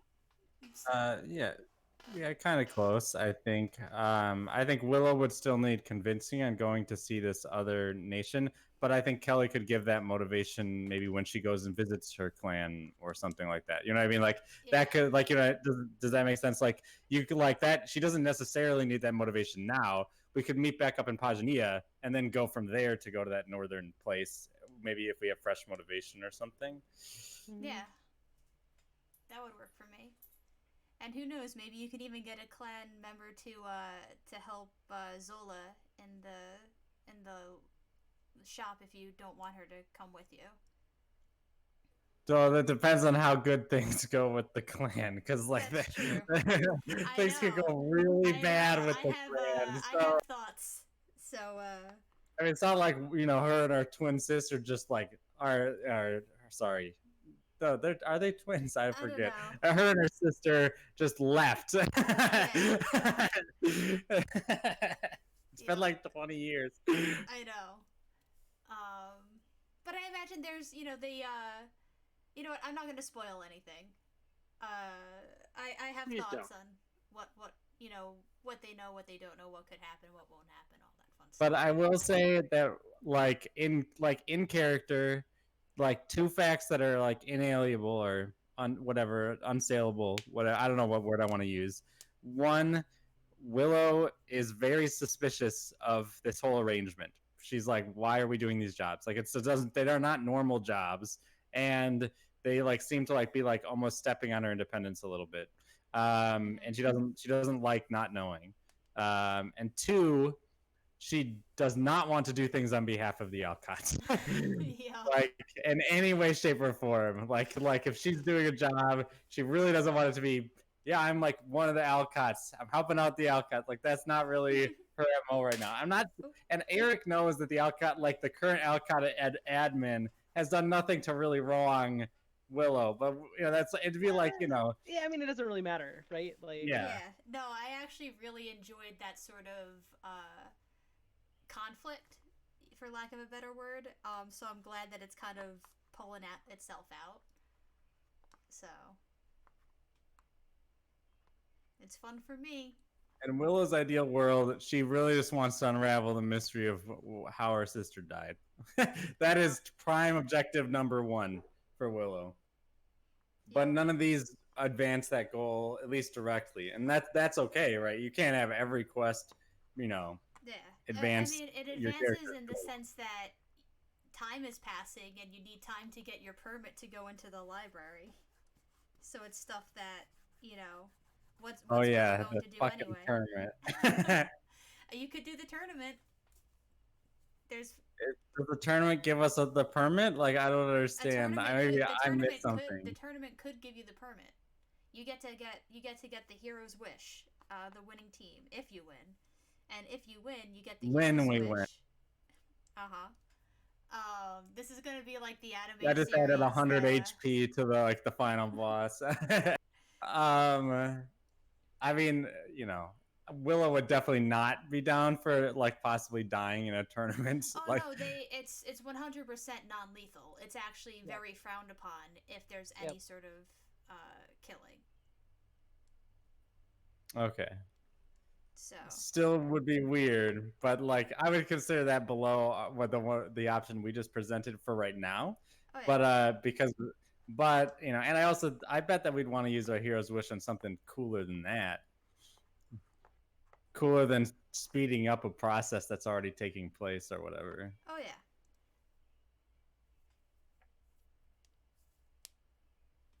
So a question I have, I guess is more directed towards Eric, but what are you going to do for the session where we go to the meteor? I don't know. Yeah, I don't know. I do have... Go ahead. Go ahead, Kelly. I was going to say, for the session you're in the meteor, you could finally get your bookish kobold dusted off. Oh, I've got I'm already playing a wizard in Travis's campaign, but I do have a really great character concept that I don't want to spoil. I actually have really fleshed it out since I last even mentioned it to Kelly, but that could be an option. The only problem is that character actually wants to kill all nobles, so No. It's the evil character I hinted at. That's all for. But no more PvP in my life for at least a year. That's how I. Well, no, it wouldn't be PvP. Like I wasn't saying like they would attack Taratha because Taratha is not a noble. And it's not like it's not like they're kill all nobles on sight. They're evil for their character, and they don't they have a reason. Concept into the Taizhou arc, if you don't want to go back to Nor, because that would be the perfect place for that character. With Ash? Yeah. Kill all nobles? Well, it's kill all nobles in a very loose sense. Now I feel like I gotta describe the character. Handle that. Like that's the thing. Like Ash could handle that. It's like a slave narrative, you know what I mean? Like the character was like enslaved or whatever, and so now they want revenge, like that, and so it's that kind of thing. So in theory, they could grow to trust, right? Like a noble or something like that. But that's whatever we do during that section. I mean, like what I roll a level 10 character for one session, or 11 if we ever level up. Sorry, Kelly. I want to be level. I planned on milestone. You have not hit that milestone. No, that's fine. But I'm not worried about missing a session as Willow. Like that's not a big deal for Eric the player. But Kelly, so what is that milestone? You returning to Vara after this. So we leave the next day. So we What's the next we have 25 milestone? minutes left, guys. Let's get back tomorrow. It really was like, but also, I mean, you still have meeting Fabian the day after. You still have your meeting for the interplanar thing. I still need to get my goddamn Elven mail. That's a whole thing. So we have definitely like a session's worth of content left over here, anyways. Yeah. We still need to figure out my fucking leg. Oh. That's So now. Oh my god, level 11 is extra attack too. Holy shit. Fuck. Oh my god. That's a big power boost. 11 is a big power leap. Kelly, like in real, like how long do you think the meteor would take? Just as like, just going through that lore, not even like doing standard role playing things, maybe rolling a couple dice, but just like sitting and asking questions and working through that. How long do you think that would take? And the first combat encounters potentially and stuff like that. Like sitting and learning lore, I think maybe like 30 to 45 minutes of just like question and answer and figuring it out. That's cute. Kelly, how long have you been a DM? Kelly, I'm do talking you about plan? the physical talking part, not anything else around it. Oh, I know. That's why. I'm aware. Kelly, we went to a ball last week at the beginning of the session. It was the first thing we did. We did a actually lot ended the more. last session. No, we ended the session before being like, okay, next session, we're starting this at the very start. We are still at the same night, and it's been 2 sessions. And there was no combat. I know. Because what we could theoretically do is the session where we return to Vara, we could wrap up whatever Vara things we need to do, and then the last like 45 hour of the podcast, it could just be the meteor. Like maybe forego Q&A time so that we can budget that in without trying to shortchange anybody. So we don't have to have a session where, you know, Eric has to create a whole new character for what is ostensibly RP. Or not be here altogether. I mean, I think it'll be good to have him be able to like ask questions like as this embodying this character, but not necessarily like mechanically embodying the character. Like maybe for like some intelligence checks, because like what I figure is what would be happening is you're sitting there in front of the meteor, interacting with it for say the course of like 1 to 2 weeks, and in this 1 to 2 weeks you either pray to your deities or you detect magic or you do all this stuff, and then that'll be the sort of things that you learn from it. So that sort of Q&A is like sort of like player to DM asking what their character would have known, and every now and again I'll ask you to roll an intelligence check or a religion check, and that'll be sort of like that's the only mechanics that you would really need for the meteor, if that makes sense. No, it does.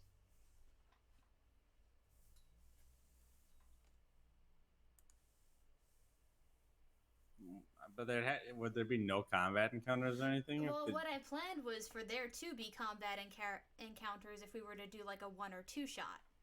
You know, like to get you there, because like you would know, I mean, your characters don't necessarily know this, but I mean, you might have gotten some information from the archaeologist that went to the first one, but there is a lot of magical monsters and beasts and things surrounding the meteor. So to get to the meteor, you have to do like the epicenter is like, you know, like the eye of the storm where it's calm, but immediately surrounding it is like just wild magic beasts and things.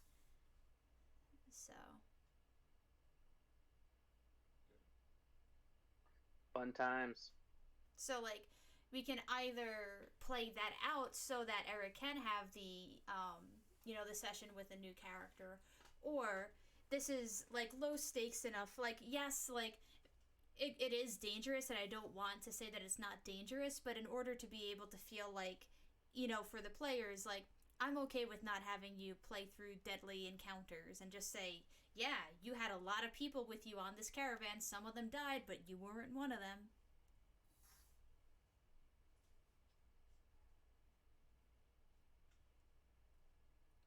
So you know what we should do? What? Get back to the session at some point. I know. No. I mean, this is fine. This is like, I mean, even though this is like We're typically still stuff, playing D&D. yeah. Yeah. Like right now, you're trying to 100% make we an are. yeah, you're trying to make an informed decision as players and as characters. So we're kind of like negotiating the terms of this particular adventure to decide whether or not you want to do it and then how you would do it. Well, I think that sometimes, like, also sitting around the campfire and doing RP is really fun, but I also think that sometimes, like, you just need to step out and step back and be like, Mm-hmm. okay, meta, like, what are we doing? And I think that that's like okay, because I think that sometimes you can only go so far, kind of like in RP, when your Oh, for characters sure. actually don't have when the player doesn't have information the characters would have, and when the characters don't have information that the players have, like both of those things are happening. Like I think that it's much more difficult to kind of have those RP conversations. So And not just that, like we have session 0 for like creating, but like there's never really, in my experience, like that sort of campaign and character building moments mid campaign. So like this is essentially like a session 0 mid campaign. And now that I'm Be right back. and now that I'm okay. thinking more about it, like it's cool to have this sort of like second session 0. Like I don't know why we don't have session 69.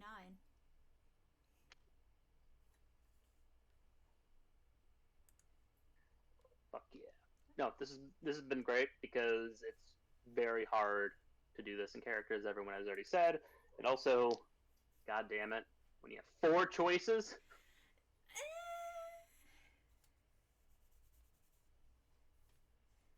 Sorry, I No, have a I big love all world of to them. flesh out.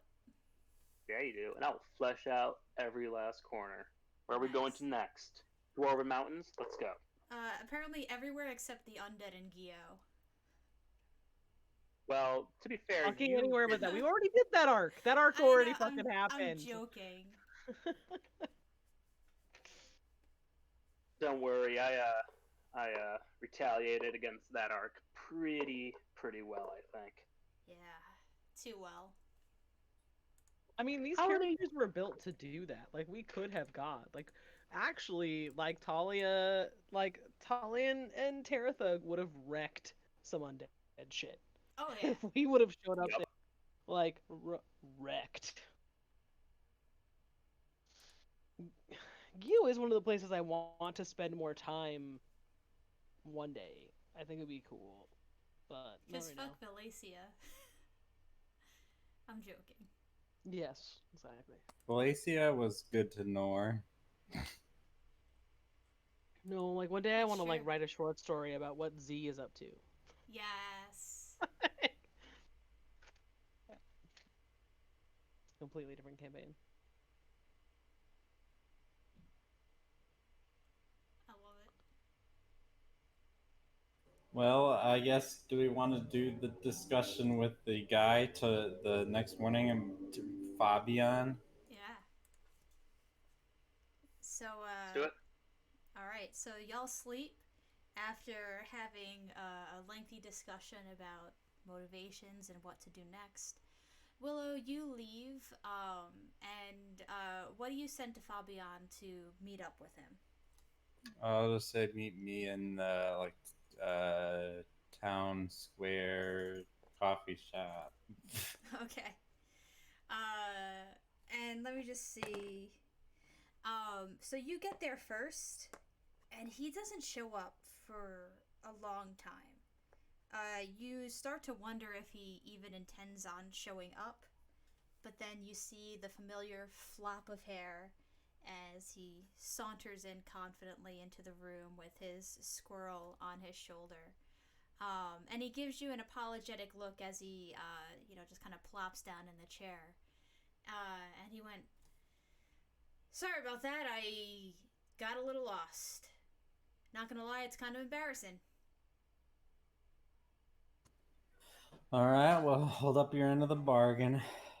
Well, let me tell you, the stuff I got on these nobles, pretty good stuff. Unfortunately, not anything I was hoping for, but I mean, good stuff nonetheless. I see some insider trading. I see some pulling of some pulling up some strings in the university to make sure that some of their kids get in and top marks and all that. So, unfortunately, it looks like I didn't find out all that much about the thing that I came for, but maybe I could. And what was that? What was what? What did you go in for? And he blinks. And he's thinking. Some sort of cult, maybe? I don't know.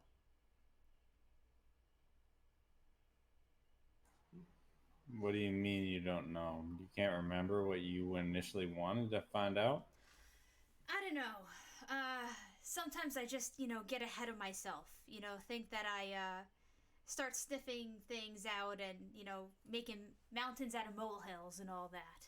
So I'm thinking that it was one of those scenarios. Just happens from time to time. Can't help it, I'm a journalist.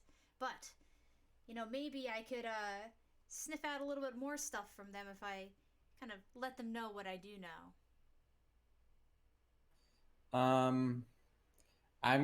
I describe a little bit about the Aarakocra Island, and I'll ask him what they talked about in regarding Aarakocras. He's thinking. Nothing. Didn't say a damn word about birds. So obviously there's a little bit of dissonance for Willow then. Yep. Can I make? Is there any kind of check I could make to try to understand what's going on? You or could do an anything, insight to see if he's lying. I think that would be kind of like the first go before anything else. That's a 19. Yeah, you could tell that he does not appear to be deceiving you. He is telling you the truth as he knows it.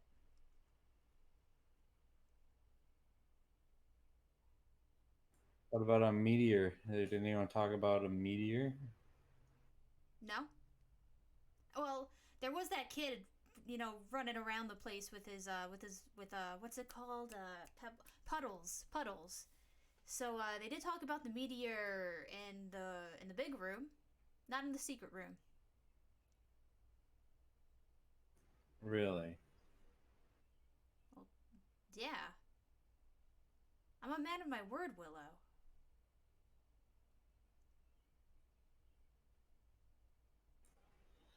All right. No secret organization or cult, just a bunch of nobles talking about getting their kids into school. Yeah, I mean, let's be real. Any sort of a noble group is always a little bit of a cult, but nah, they were just gathering to get their kids. I don't know, more nepotism, I guess. Some shady dealing. Nothing I can't expose in due time. All right. Well, see you around. Be well. And he'll give you a little salute and he'll go, I'm sorry I can't be of more help. I know that you were I'm sorry for talking it up. I really must have believed it, but now that I see what it was, I guess I was blowing it out of proportion. Here, and he'll put a couple silver on the table. Coffee's on me. I'm not taking it, and I walk away. Sounds good. Do you go back to the party after that? Sure. And do you talk to them about that? Nope. Sounds good. Tali, you are approached by Bing Bam. Mm-hmm. And he kind of just gives you a little nudge. And he goes, so what have you been up to? She kind of shrugs. Has hung out with some rich people. Eat Made good sure they food? didn't die. Yeah, it was alright. Nice. Bring any leftovers? Nope. Come on, Tali. No. Come on. No. And he kind of gives like he's huffing and he's, if I got a fancy paying job, I would have brought you back some fancy food. He's not genuinely mad. He's just a little sad. So, I actually forgot what I was about to say. Give me 1 second. Oh, so, you want to work the stall today? Let me, stretch my legs a little? Sure. Nice. Any place you could recommend? Anywhere I should go? Well, what are you looking for? I don't know. Tell me the places in the city that you've been to. You've been out a lot, not spending much time with the caravan. Not that I'm saying that's bad, you know, it's not your job to stick around here. You must have explored quite a bit of the city at this point. Went to a bookshop. That was weird. Got a book about dragons because it was handed to me. Yeah, but dragons aren't real. Apparently they are and have been sighted around here. Also, I saw a little one. I don't know. It was very strange. What? How little? Yep. Like, she'll like put out her hands and give a rough estimate, like tiny, like cat size. You sure it wasn't a really big lizard? Because they do have those. And had wings and shit. I'm pretty sure. I don't know. Let me just see if he... Yeah, he does not believe you. He thinks that you saw a lizard. Alright. You know, I think I think that magic and the big man upstairs is rattling with your brain there. Maybe. What's with Maybe. And then he'll kind of like he'll like move your scythe around, just like kind of wiggle his like, get out of her head, you know, just kind of. It's not a dragon.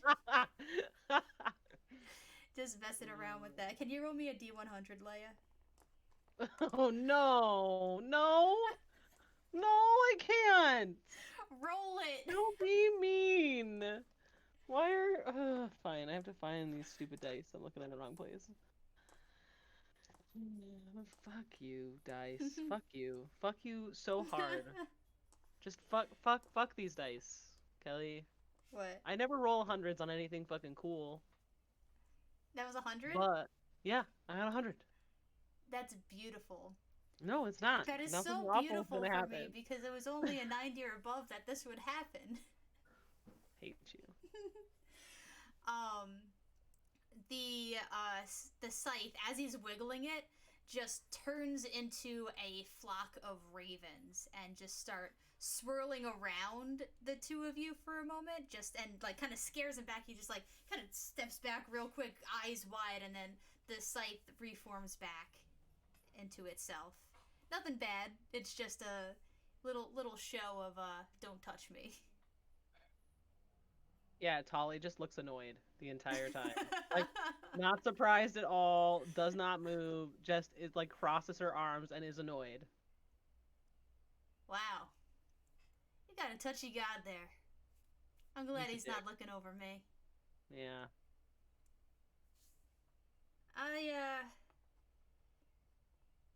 I don't know. Where's something good to eat? Oh, would she know where there are some good places to eat? You have not gone out to eat. Taratha has, Willow has. The only place that you went to that there was any eating out was the Screaming Clam. And you have a feeling that that's not the sort of eating he's looking for.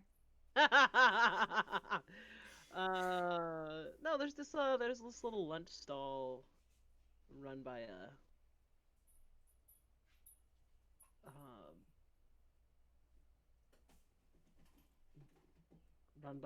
Bandolin. Sells pretty good street food. Nice. That by top of the market square? Yeah, yep, just around that little weird corner with the alley where you think you might get shanked, but instead you get good food. I love those. And he'll go to pat your back, but then he'll like move around a little bit so he pats the part of your back that's nowhere near the scythe.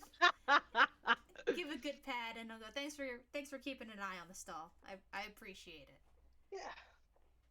And he'll head out after that. Cool. Taratha and Willow, anything you'll do for the rest of the day, or? I mean, Willow is still pretty interested in these mind flayers.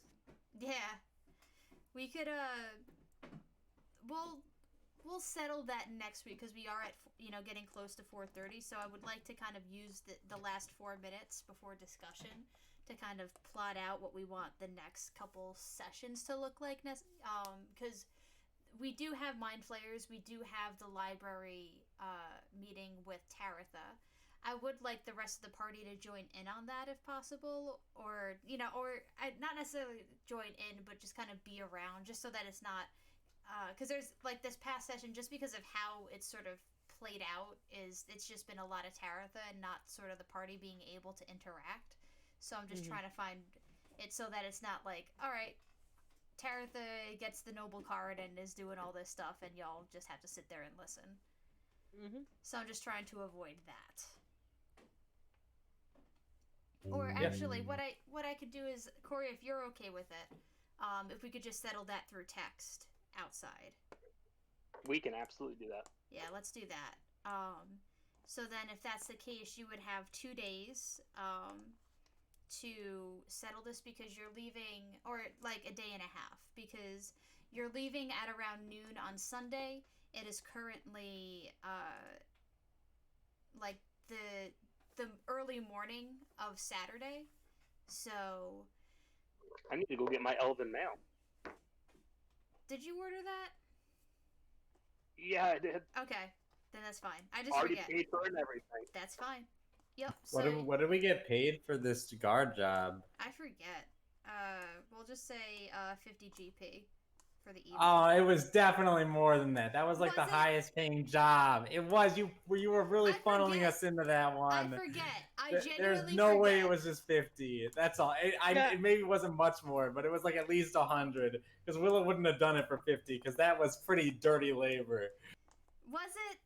It was just. Yeah. But I remember you thinking it was lowish, and me reminding you about the exchange rate and Buke roll. If someone wants to go back and tell me that they found it, go for it. But please take notes. Oh, you never gave us an actual number. You just said it's the highest paying job on the thing. There was never an actual number discussed. You were just like, here are the jobs, which one do you want to do? Then what did you get paid for the Hydra one? We got that paid... one was big. That was like 500 total or 600 total. But that was a lot of money. Not including the stuff that you got from like selling it to the people, because you got almost as much from selling the parts as you did in the bounty. Hold on. I used to keep track of my money by doing minus and pluses, but then I switched to this new character sheet, so now I have a harder time looking at the money. But one sec, I might have put it in my notes. We got at least 100 GP a piece for that. Okay, then I'll say 175. Because that wasn't like because that was like, okay, so we went to the adventurer place, and that was a job on the adventurer place store, right? Mm-hmm. And then you don't get money for just doing the job. You have to you get money for the exchange of the head, right? Right. So like not including any of the other exchange for the other parts of that thing, we got at least 100, but I think it was more than that. All right, I can give the total with all of it. I don't know the price of the quest, but the total for all of it, because I just looked at my money, and I only had 25 I think it was GP. 168 or something like that for everything. I only had 25 GP total before we did that quest, and that's the only thing that's paid me. And now I have 281 GP. So no, it wasn't 180. It was 260 or something like that. That was the total price, so yeah, it was like 260 for like everything, but I don't know what the quest was. But it was at least 100. It was 100 to 150 minimum. Then and I'm not say 175 because it was one evening of work. Yeah, no. That's totally fine. Like we don't need to be like paid the big giganto bucks. I just remember like being told that like, like, oh yeah, this is like the one you really want to make sure that you do, because like it pays a lot and it looks like it's an easier job. But for both Talia and Willow, it was kind of a demeaning job. Mm-hmm. So It's You not a know, job that they would generally take. Like Tolly would not take that job most of the And time. also, paying a lot doesn't mean like it pays the most. It means it pays a lot for what is being asked of you. Like I that's got true. paid two That hundred. was I got paid $200 to play at a wedding gig for a half hour, which is paying a lot for what it is. But in the long run, like to say like, oh yeah, if you take $200 for a half hour versus like $1,000 for a month's worth of work, like one pays more, but the other one pays a lot. I get that. It's just we should be more cognizant of making sure we have Absolutely. GP written down because like that was definitely a Tolly did this because she was under the impression she was getting a significant amount of money, and also because the DM was like, "You're going to this ball," so like Gotcha. My But because apologies. it, she doesn't work for the government very often. That's not her. It makes her really pretty uncomfortable. Mm-hmm. yeah, So same thing for Willow. Yeah, sorry about that.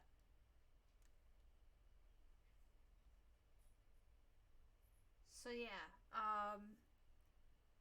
would you want to spend the next day looking more into the what's it called? The Mind players. yeah. I mean, Willow that feels like the job isn't done. I did we even get paid for the mind flayer job? Like, I don't Nope, think we did. because you did not do the like the legwork required to close the job. Yeah. So like for her, that's like so like yeah. So for Eric and for Willow, that's like a job that we just have not finished. Like we are mid job. So they have a vested they. I'm speaking of myself in the third person. Uh, have an interest in completing the job. But if like that's something we just want to drop, or if we don't have any leads, I mean, it is what it is. I'm invested in it. It sounds fun to like continue going that because that again ties into interplanar shit. Hmm. Yeah. Sounds good to I me. mean, I'm Tala gives sorry. zero shits, but we'll 100% stick around if y'all wanna do it.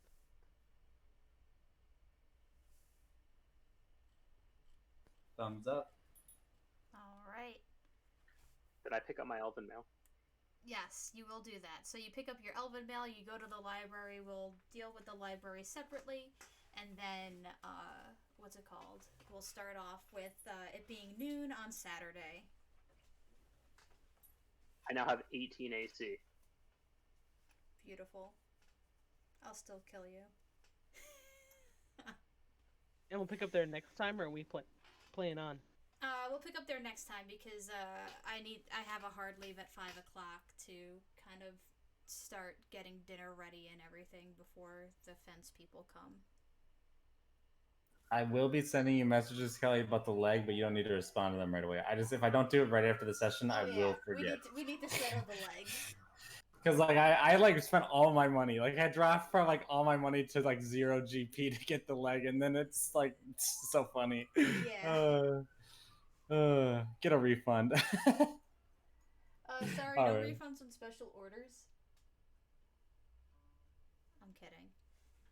All right, so thoughts. Ugh. That was an interesting session, I suppose. Indeed, it was.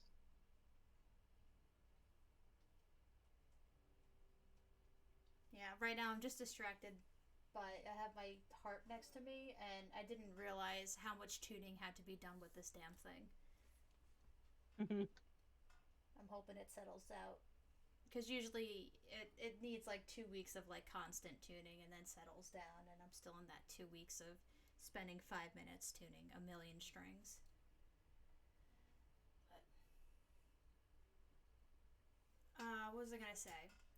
Here's something, and like with Eric, this is not meant to like kind of point out like Willow's aspirations and loyalties, but I'm just like I like the sort of conflict that comes with like character motivation versus like going to the next sort of plot in a way, and kind of like as also as a DM, having to navigate different characters' motivations. Like right now, it's difficult for me, not terribly so, but to have, like Willow who wants to stay close to the city, which, and all of this was made clear to me at the beginning of the campaign, so it's not a surprise whatsoever.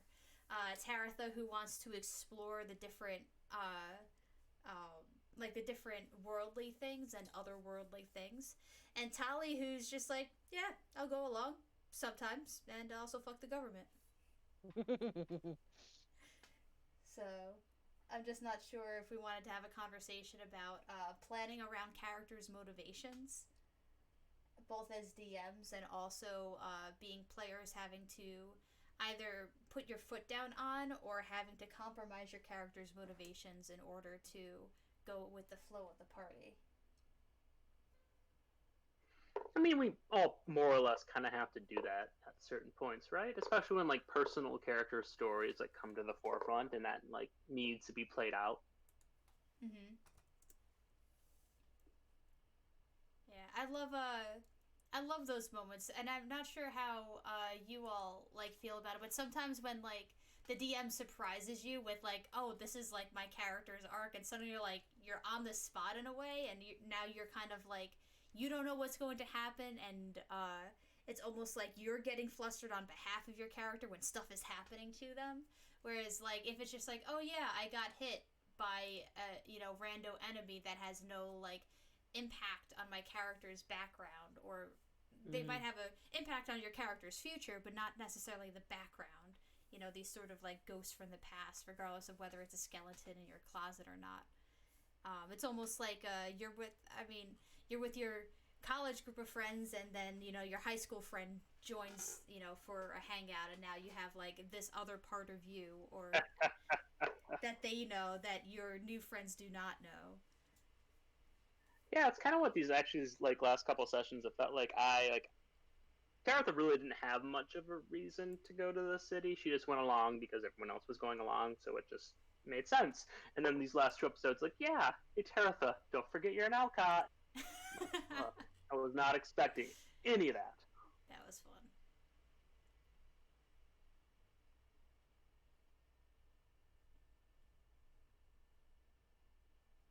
Yeah, I think when it comes to motivation, I think it's important to give a group motivation.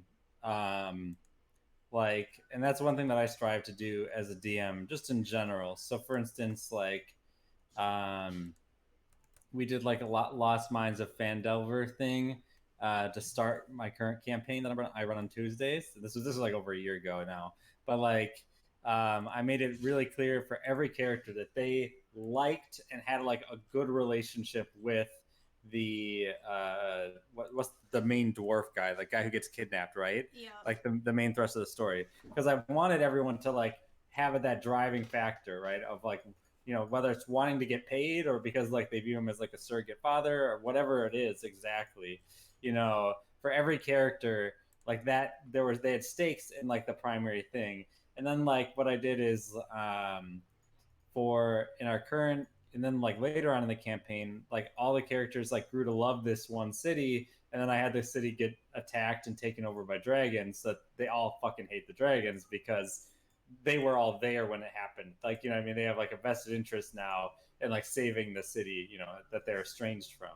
And so I think as a DM, it's important to uh like, yeah, definitely grapple with the character things, but also try to like give them motivation together. And I think Kelly, you did a great job of that, especially in the first part of this campaign with we all fucking hate the Inquisition, right? Like we have like a group just to like it transcends the characters to It some degree, right? transcends. Yeah, like I can't use red dice anymore in front of Leia. Yep, it's a thing. Not allowed.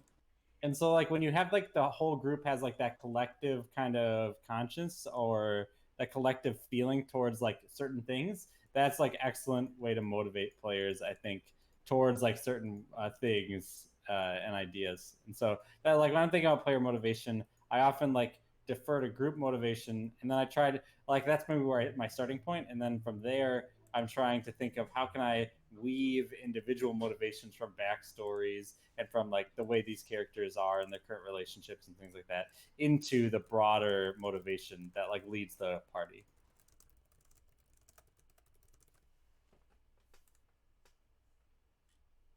Word.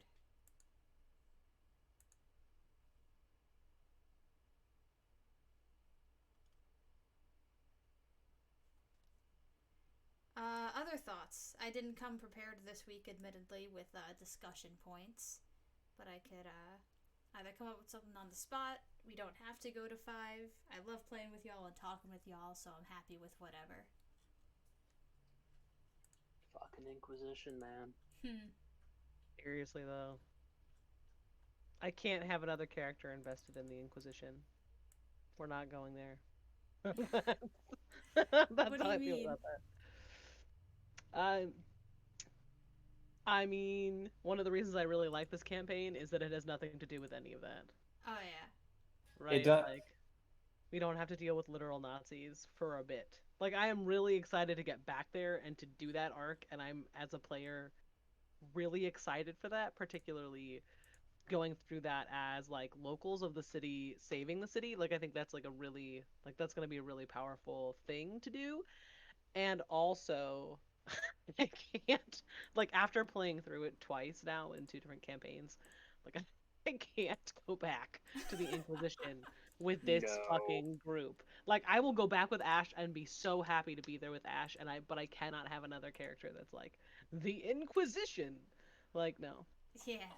The worst thing is that like Kelly is so good at just leading us on. Like we have hated the Inquisition since day one, and like we've never really fought the Inquisition like in a straight up fight, you know, or like had like a significant chunk of sessions where the Inquisition was like the primary like thing that we were like fighting against. You know what I mean? Like every time we fight the Inquisition, it's like a side gig on the way to something else. And it's like, even though we know they're the biggest problem, it's like, no, but there's this undead threat, or oh no, we have to go do this other thing. So it's just constantly we've been, we're getting shuffled around. It's like that game with the balls under the cups, and we keep guessing the wrong fucking cup. Yeah, I'm actually surprised. Like, because anytime that you could have, like, I mean, there was always the let's fuck up the Inquisition at the border meme for a while there, but we never actually got to that point. The only time that you really encountered the Inquisition proper was when Franz leveled up and then when you saved the Dragonborn. Like, besides that, you didn't really deal with them. And I think that goes to like to show this like why they're such a great like enemies because we only like fought them like on the periphery, but we saw the effects of their power throughout the entire landscape of Taizhou. Like we couldn't go anywhere without being reminded of either their threat or what they have already done, like what was already burned to the ground and left behind. And that's like a great way to narratively construct an enemy because for a long time we didn't want to fight them. We knew we would get our asses handed to them, and without like we got lucky with the Dragonborn encounter because we fucking we pretty much enabled cheat codes for that. We didn't. It was all like raw, but we held person right, and like they just did not succeed any saving throws. Like if I recall, like it was all on. I forgot how epic that was because they were like level like 8 fighters or something like that when you were like level 4, 5. Like I know that I could. I must have been. I think 5 because I was able to cast hold person on more than one person at a time. Yep, and that would you need to have a third slot to do. You became level 5 when the second meteor hit while you were underground. No, that was level 3, y'all. No, level 3. No, level 3 is when I died. Yeah. This encounter was before you joined, Leia, I think. Yeah, it was. But I thought I came in at 3. Maybe I think I must be crazy though. I think you're just crazy. Yeah, I think you came in at 5. Okay. Yeah, because that was the... Yeah. Or 4, 3 or 4. I mean 4 or 5, but it definitely was not 3 because 3 happened when Franz got his got Sova. Yep. Fun time, but yeah, but we didn't want to fight them. So yeah, I mean, props to Kelly for that. And then again, now what we're seeing is I think we're like now she's just like trying to have us forge our own path, which is awesome, and I'm loving Yeah. that. Yeah. It also leads to sessions like today, Yeah. which is not bad, right? It's like it's. I think part of it is because we're kind of having our cake and eating it too, in a sense, because like obviously there's a lot of gray area in between them, but generally a campaign is going to be either episodic or saga-ish, right? Like a saga is like Yeah. Star Wars or something, right? And then a episodic is like Star Trek. It's the classic examples, but like but I feel like we're kind of having like if you're full on one of those two sides, then every session kind of goes smoothly. It's like what we call normal, not normal is the wrong word, maybe like normative D&D, like what Critical Role is every week or whatever, right? But but I think that because we're doing both, like we're not having like we are having an overarching saga, but we're also picking our episodes in between as a characters. Like that leads to the potential for episodes like this where we're just kind of talking out like what are we going to do next? Like what's the next episode of this series look like? Yeah, and I love that. And also, it's I think interesting because our characters are in some ways a lot more privileged than our previous characters. Like previously, like it felt more saga-ish just because we were constantly on the run. Like we were running away from something, or like we were, going towards this giant mission. Like we were kind of we didn't have the privilege to kind of like sit back and like pick and choose. Like there was always something immediate we had to deal with as characters. Whereas Yeah. here it's that immediacy. I mean, they are immediate, but we can kind of sit there and go, well, this one is actually more immediate. Yeah, and I actually really appreciate that. I mean, one of the things that I think I talked to Kelly about more than anyone else was that a Ash went through so much shit in such a short period of time. Like it was a longer period of time for us as players in game, but like in game time, like in the imagined world, it was like 3 weeks. And like and there was never a time where there was like a moment to like process like in character like what happened and what is going on and what It was a should we be doing. trauma simulator. Right, Yeah. exactly. And like Christ. I actually very much appreciate the like no, we can just sit down and have a goddamn conversation about this without feeling like literally if we have a fire we're gonna bring the world down on our heads. Like we like right now, like there's impetus to do things, but it's not like if we don't do this or if we're not moving or if we're not making a decision in the next 30 seconds, somebody around us is going to perish. And I think that like it's actually if this is exactly what I wanted. Like as a player like coming from kind of like the really high intensity game, I'm really enjoying the low intensity of this particularly during COVID. Like, so, I don't know, but that's just me. Yeah, definitely feel that all the way around.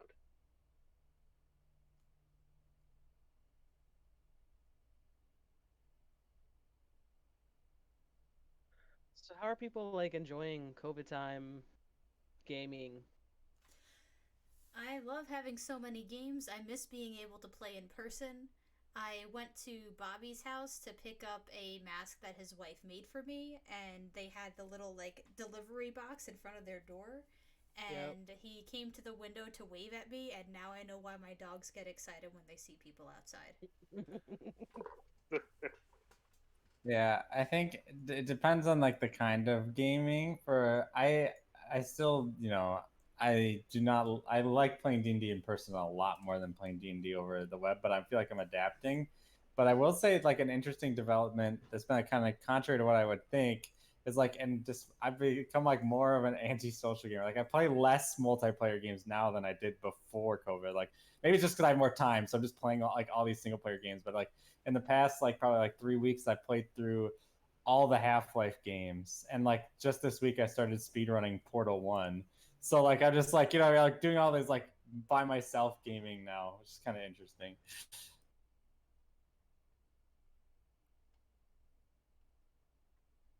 Yeah, I I have found that I enjoy so like I get energy from being around people Mm-hmm. and playing digitally is like an energy suck.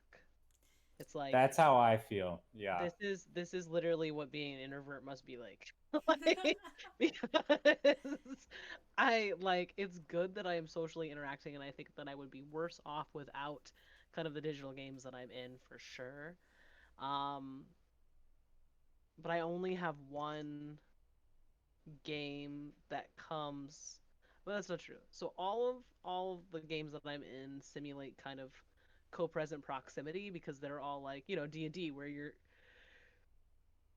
you can play it online obviously, but like around the table is what I'm used to. And the game in which no one knew each other walking in and in which none of them like we have never met in person is the one that feels most co-present, which I think is interesting. Um, and I wonder if it's like because we never knew what it would be like to be in person, it becomes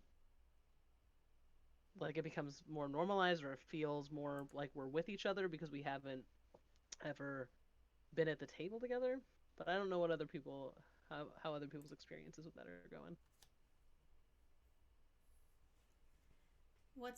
What is fun for me is the Thursday game. Like I met Sam before, but I haven't really hung out with Sam more than twice in my life. Right, yeah.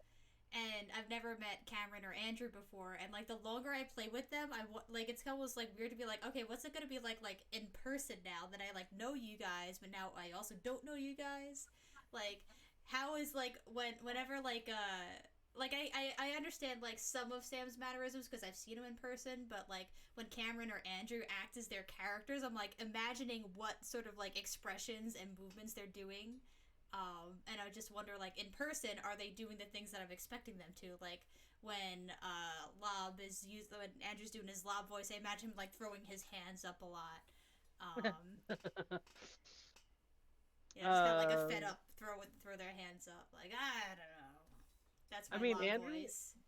Andrew is not a very affective speaker, like in terms of like body use in speaking. Like Uh he huh. doesn't do that much. I don't think. So I will be interested because you will get hopefully one day you will get the experience of sitting at the table with those people because that's the game that I run that like was a thing Mm-hmm. before COVID started. So if we ever get back to like in person stuff, like hopefully that would be the game that would like continue in person. Mm-hmm. Not in Pathfinder. Y'all would go back to Fate, but Word. we maybe you'll be able to compare those experiences one day. Yeah. What about you, Corey?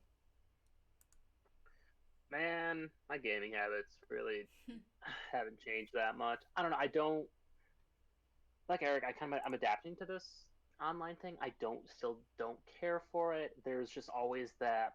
There's just like all these like small things that make the game like when you like what would normally be something you could quickly fix in person. You can't really do that. Going back to the famous Mm. Hydra example, we spent like what 10-15 minutes negotiating that nonsense. Um, Excuse me, That that was was like 45 yeah, minutes. that was a long ass fucking time. That was I don't most of that remember. session. Most of that session was us planning, and then it took half an hour to actually beat it after we like started rolling, like, which was very entertaining. Yeah. Also, like I guess my gaming habits have been really shaped from this last semester where I didn't get to play a lot because I had a Mm, really demanding semester in a lot of ways. yeah. And so I'm like, just going back to games that I didn't really have an opportunity to play, or working myself over to games in ways that I couldn't previously. Mm, I play WoW, I play a lot of WoW, and besides raid nights this last semester, I didn't have time to log on and like do different things. And now I can go on and explore other parts of this like a patch of gaming that previously before I couldn't really explore. So that's mm, been nice.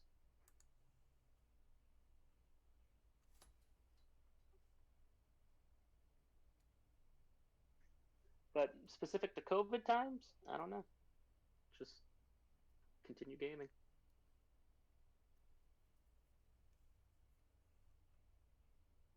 Solid.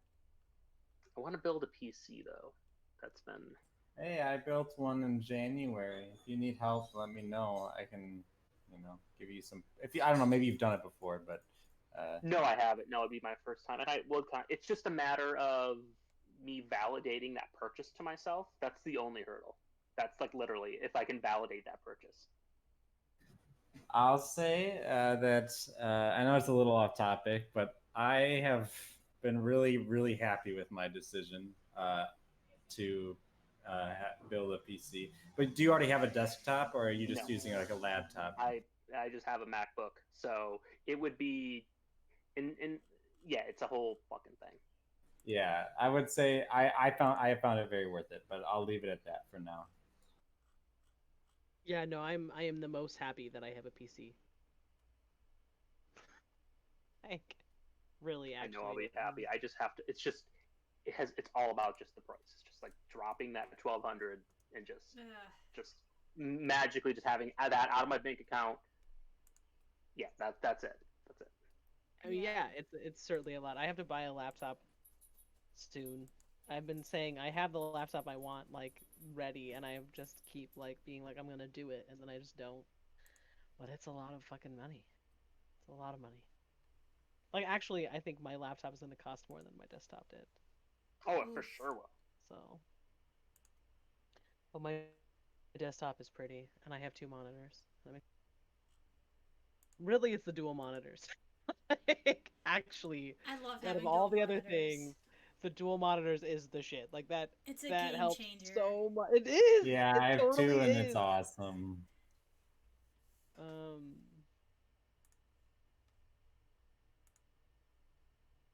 and really, that's my bid for a desktop is the dual monitors. Nice. I know. Well, I think that's a good place for us to stop today. We did a lot of in character, a lot of like metagame, chat, some discussion. So I'm looking forward to getting back to things next week. Some murder mystery and all that. So Hell yeah. thank you all for joining. We appreciate having you, and we'll see you next week. Bye I bye.